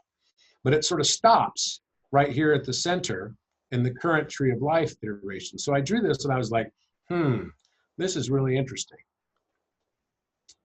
So I took it a little bit further. I started playing with other stuff like this and took the hexagon and then started putting here, and I was drawing a flower of life, and I was seeing what would happen with correlation of the flower of life. And as a result of doing that, it kind of looked like an old picture from a Bible or something that came out. So I kind of made this into some art. And then I took it the other way and said, okay, what happens if I take this as the hexagon, which is a cuboctahedron, and then have it swirl around and have these parts where the circles are be the tree of life? And what happens?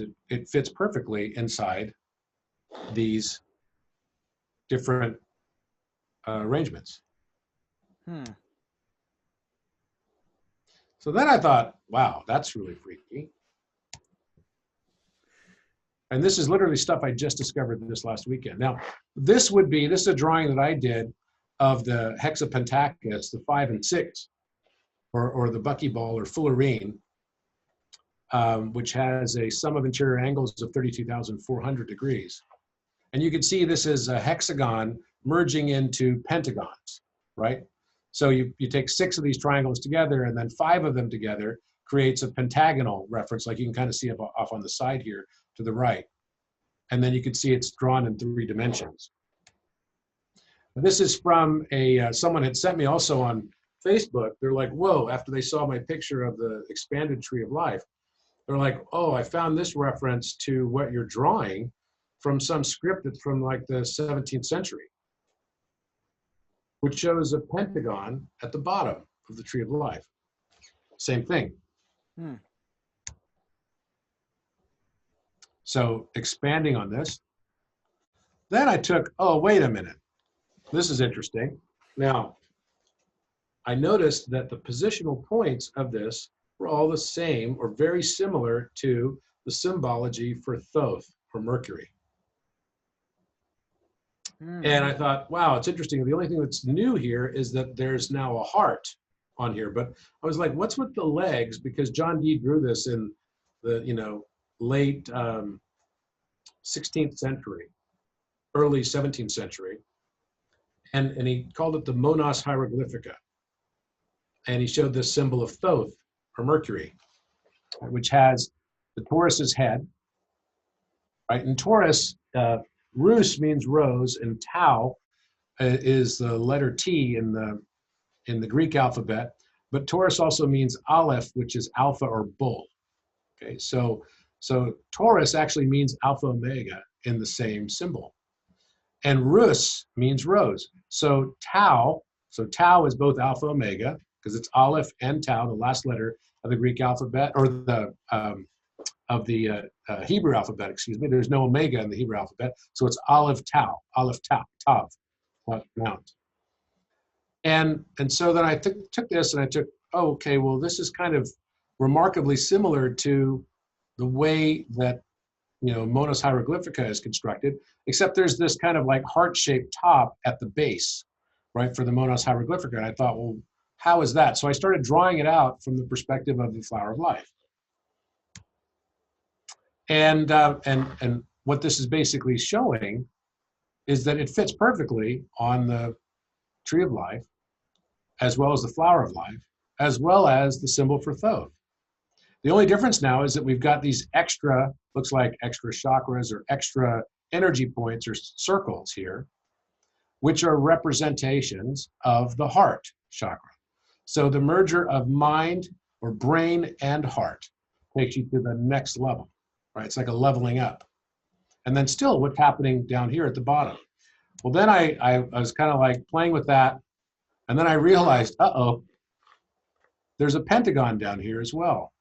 And if I were going to represent all of the points on this extended flower of life, it would include these. And so I noticed, wow, this looks like a guy meditating with his hands over his heart right here. And these are his elbows that come down, and he's sitting down.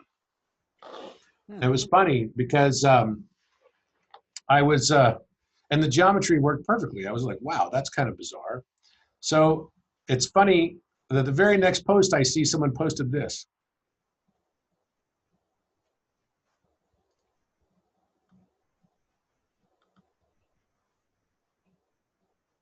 So here we've combined, in this one geometry, we've combined flower of life, Thoth, Mercury, but now in a different position, right? But it's exactly the same as it is for the Monas Hieroglyphica, the merger with the heart and mind for higher consciousness, and the Sephiroth, or the Tree of Life, all in the same symbology. Holy crap, man. And just to be clear, is this came from your, I don't know how you worded it, but it's like just doing the math, and then once you kind of go through some sort of equation you're working on, then you draw out the geometry, and then you're just looking at what starts to come from that and drawing it from different perspectives? What it came from, honestly, was I was figuring out this foot meter cubit perspective. Yeah. From this picture, right? Then, so I posted on Facebook, and someone said, "Oh wow, I see the Tree of Life in there," and I was like, "Well, where's the Tree of Life? I don't get that." And they said, "No, draw it this way, and you'll see it." So that's the standard Tree of Life today, right? But then I was like, well, wait a minute, that answers the question: what's here and this circle right here? Because that angle has always been funny, and no one's known what it actually relates to. They always felt like the Tree of Life is missing something. It's missing its roots. It's missing its grounding. It's missing its base. And so there's a pentagram underneath here. And the pentagram always represents the heart or the rose. And so this became the new approach. So then I said, okay, what happens if I extend it and attach it to other similar, because it has to be a replicating pattern of recursion? What happens? Well, it just becomes, the base of it becomes the point of each of the 5 points of the star. And it rotates, right? And do you think that this is what like the highest levels of Kabbalah are teaching, like the mathematics of that ability from maybe what we're capable of through meditation, or like what the human body is capable of, and then having an actual scientific understanding of why we're capable of those things? I think that these things were left off. It's kind of like the pyramid. I remember when I first discovered the Alpha Omega and the Great Pyramid, I immediately felt like, is the pyramid, I remember asking myself this question, is the pyramid a reflection of conscious progression? So in other words, as we achieve higher states of consciousness as a society, as humanity, will more of the secrets of the pyramid inevitably be revealed as we move through higher dimensions so that we can actually reveal them? And to me, it's the same thing with a lot of these symbologies, that it's so simple because now you can't unsee. If you look at even this picture, you can't unsee the two hands over the heart, right? It's there. And once you achieve a higher view of something, right? It's like you were trying to say, Carl Sagan did a great explanation. If you were trying to explain the third dimension to flatlanders, how could you do it? You wouldn't be able to, because you have to use language of the second dimension to describe the third dimension, and it's incapable of doing it. Mm-hmm. You simply can't do it.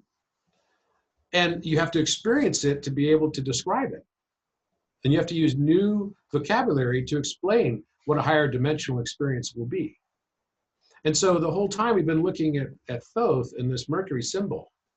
And it's the only alchemical symbol, with the exception of maybe Venus, you could say kind of looks like a woman, but not really. It's just a plus with a circle on top of it. It's the only alchemical symbol that clearly is representing like some kind of being or human or something, right? With a crown. It looks like the bull head on it. And it's really the merger of Taurus symbol, which is a circle, and the bull horns, and the Ankh, which is the circle with the plus beneath it, which is basically the feminine symbol of Venus. So the divine hermaphrodite, the combined balanced human of mind and heart, is able to perceive a higher awareness. It's no longer judging itself or others. And so what John Dee did is he added the two legs on the bottom, and I never conceived of them maybe being like the image of cross legs, right? Just like in that energy picture I just showed. And then I knew that somehow the other legs of the pentagram or pentagon had to be in there. And I was like, oh my gosh, there it is right there. And literally 2 hands right over the heart, just like this, right, in meditation, is immediately what came out of it. Now, I don't know. Who knows? It could just be a wild coincidence for all of this. But this is the same geometry that unlocked for us the foot, meter, and cubit. And it's unequivocal. You can't argue with that. It is what it is. The math is the math. I think it's pointing us to something deeper, something greater. And I think it's timely for where the world is right now. And to me, it says something about, it's not just about the brain, but it's about the heart. It's all about the heart. That the go to the next level is about the emotional side and being able to reconcile and transmute the emotion and the difficulty and trauma and pain that all of us experience, and reconcile it and come to terms with it.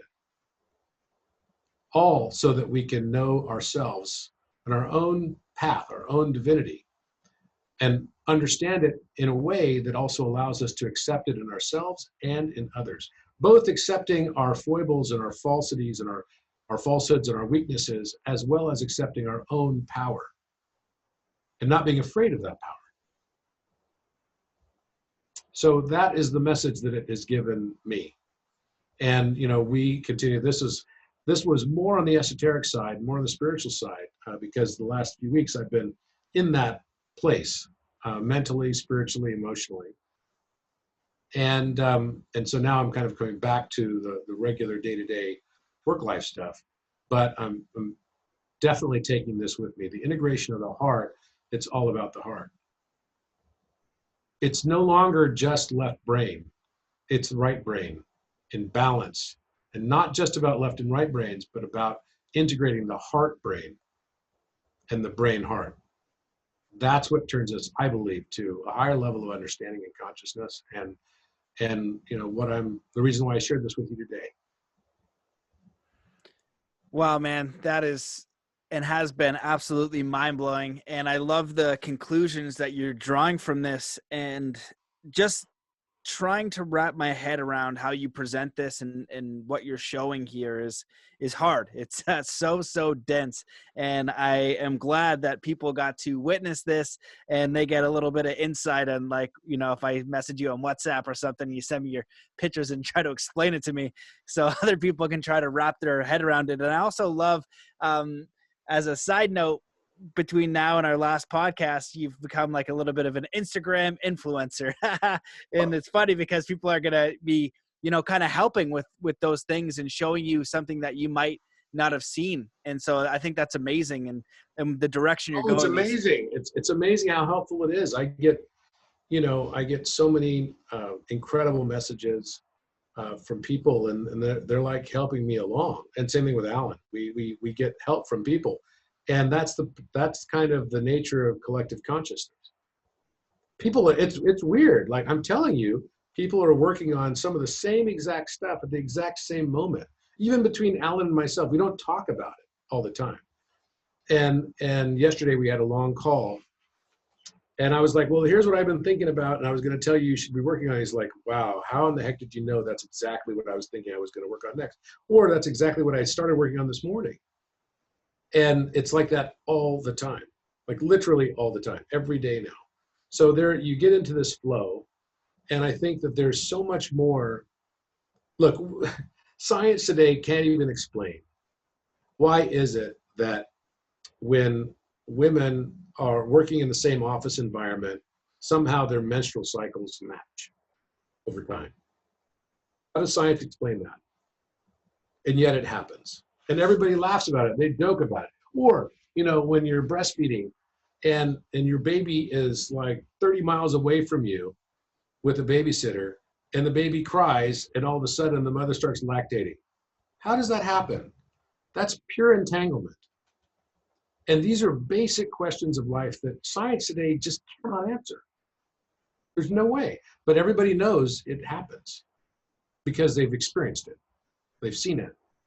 And the same is true with a lot of the stuff. I think we are barely scratching the surface because we've taken the heart out of the science. We've taken the creator or even the notion of an architect out of the creation. And we've made it nameless and faceless and objective because we wanted to eradicate any notion of subjectivity. When actually our entire world experience around us, every second of every day, is 100% subjective to our own perceptions, which is where we started our discussion. So I don't want to get people lost in the math. If there's one thing that I want to say is just absorb it, take it in. You don't need to understand all of it. But you could, I hope, remember how you felt. And that's the most important thing for the message I wanted to give today. Because it's hard for me to go on any of these podcasts and actually teach a math course. It's just not there, right? What I want you to see is that there's a lot more than meets the eye. There's a lot more than what we've been told, and that we actually are numerically and physically and cosmologically all part of the same one. We all share the same space. Beautiful, man. Well, I really appreciate you coming on and your work and definitely the philosophy you carry with it and the message that you're bringing with these amazing discoveries every time.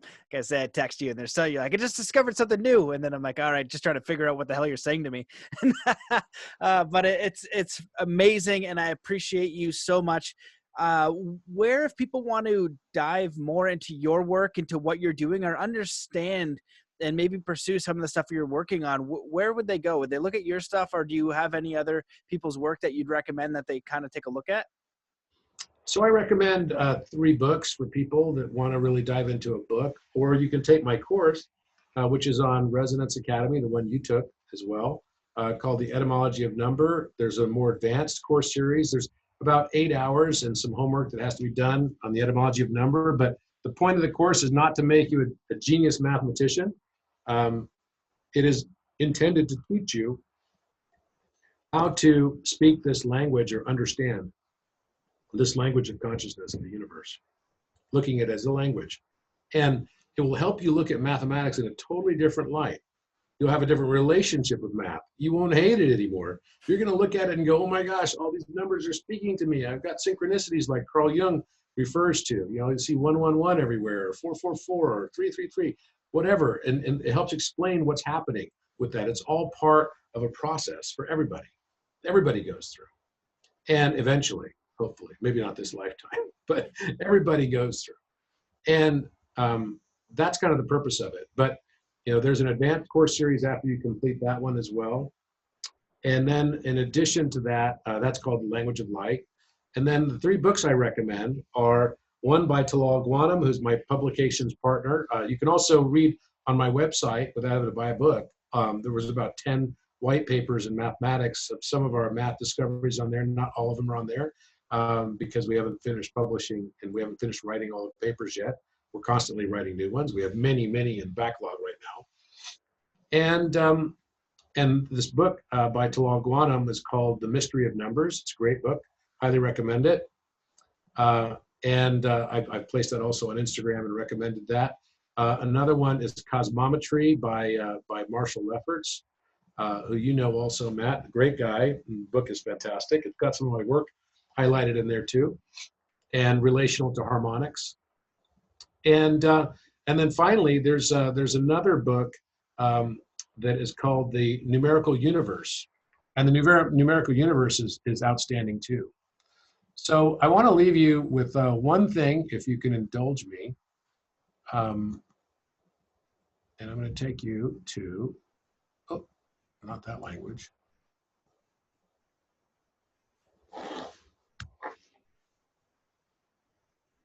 Okay. This is a video that... Out of the void came one voice, and the one became many.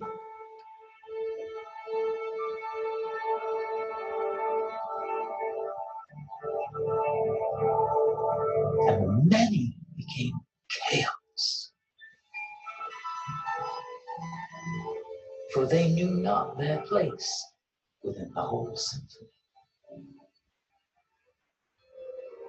Until, under the guiding principles of order, discipline, balance, measure, prime and harmony. The many remembered again their oneness. Could it be that science, hearing the sound of many waters within the seemingly chaotic interference patterns of our reality, has forgotten the art of listening for that one vibration? When circular waves encounter others, they create Vesica Pisces patterns within themselves. And this repetitive dance of duplication actually creates everything we experience in our daily lives.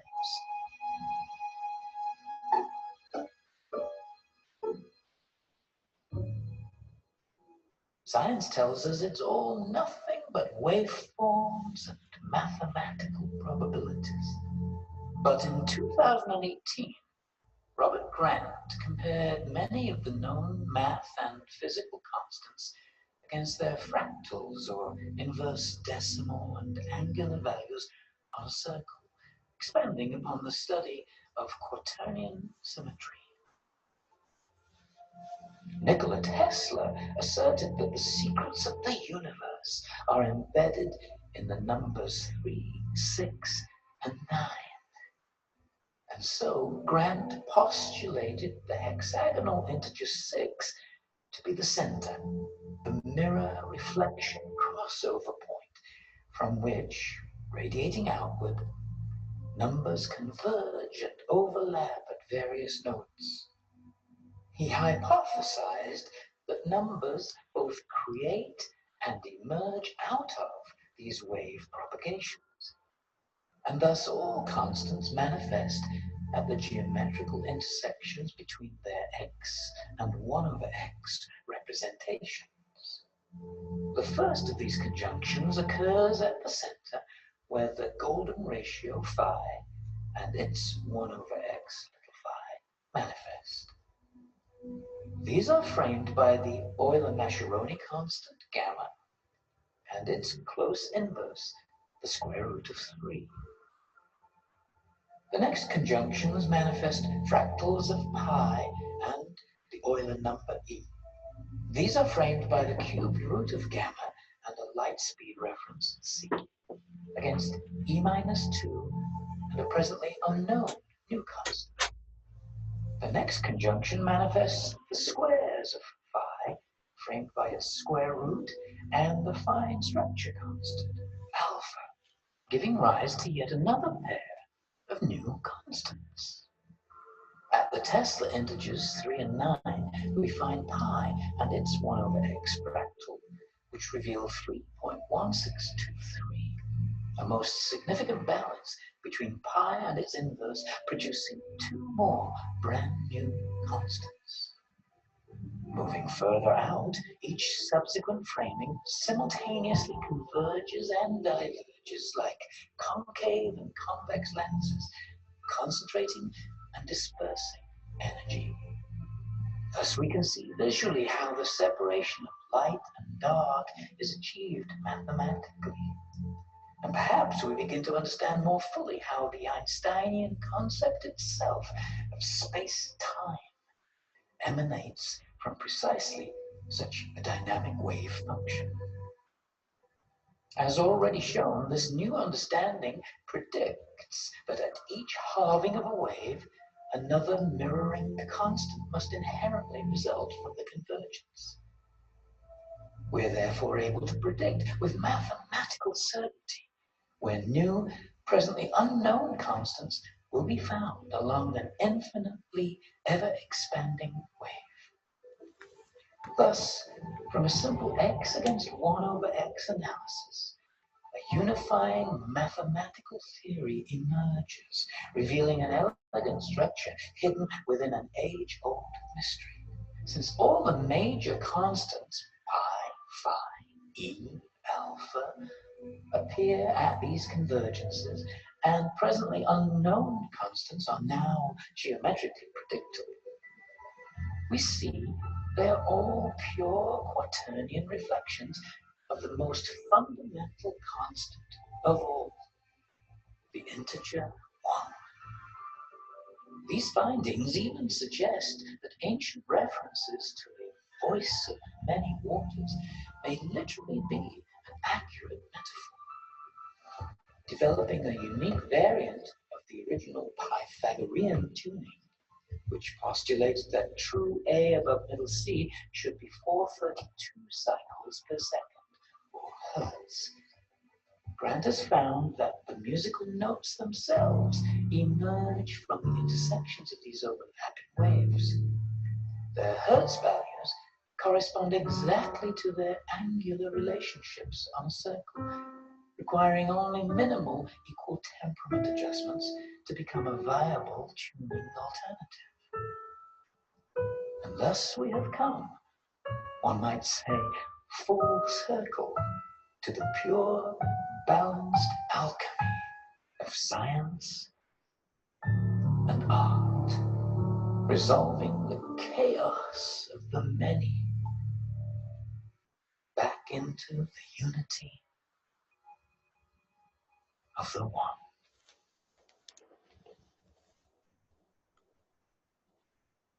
So on that note, I could say it's definitely about the merger of science and art. And art, probably not a coincidence, it sounds and rhymes with heart. Let's try out this problem from Harvard MIT Math Tournament. Now you're getting from my back other in videos here in the 2010. background. Let f of n be the Why summation is from this doing k this? equals to 2 to infinity. There we go. So I have this nerdy guy in the background talking about 2 to infinity. But no, that's definitely the message I wanted to give today. That it's about loving ourselves, accepting ourselves. It's about learning that self-acceptance and integrating it, transmuting it. And sometimes you have to go to very, very deep lows to find your highest high. And that's okay. So much love to you, my friend. Happy New Year. Yeah, brother. Spectacular. Absolute treat, my friend. Thank you for coming on the show and for everything that you do. I really appreciate having you on. Is there anything else that you want to cover before we close it out? No, I think we got it there. But if you're interested in this kind of work, please come visit us. I also have a book that you can buy of my artwork, which is now available. And it's called The Mirror of Consciousness. And it's on my website also, robertedwardgrant.com. But come visit us on Facebook at either Robert Edward Grant on Facebook or on Instagram. And I do respond to messages and everything. It's getting harder and harder. We have more than 100,000 people now, and many of them do write messages and such, and it's like grown so fast. But it's been amazing how influential those participants have been in guiding the research even. I would have never found this latest stuff I just showed you today if not for kind people that were like prodding me and to go into different directions. It's amazing. That is amazing, man. I'm really blown away by the participation people have had on this and how much they enjoy being part of this work. So have a wonderful day, my friend, and I hope to see you soon. Sounds good, man. You too. Thanks so much for coming on the show, dude. And yeah, I definitely invite everyone to at least at the minimum go to your Instagram, check it out because you're always posting really fascinating art. It's amazing just to look at and then to read the descriptions to try to figure out what the heck you're going on, you know, what you're working on and what you're actually sharing. So thanks for all your work, man. I really appreciate you coming on the show and for everything that you're doing. Sure thing. Okay. All right, Take brother. care, man. Good See you one. later. See All you the guys. best. Peace. Bye-bye.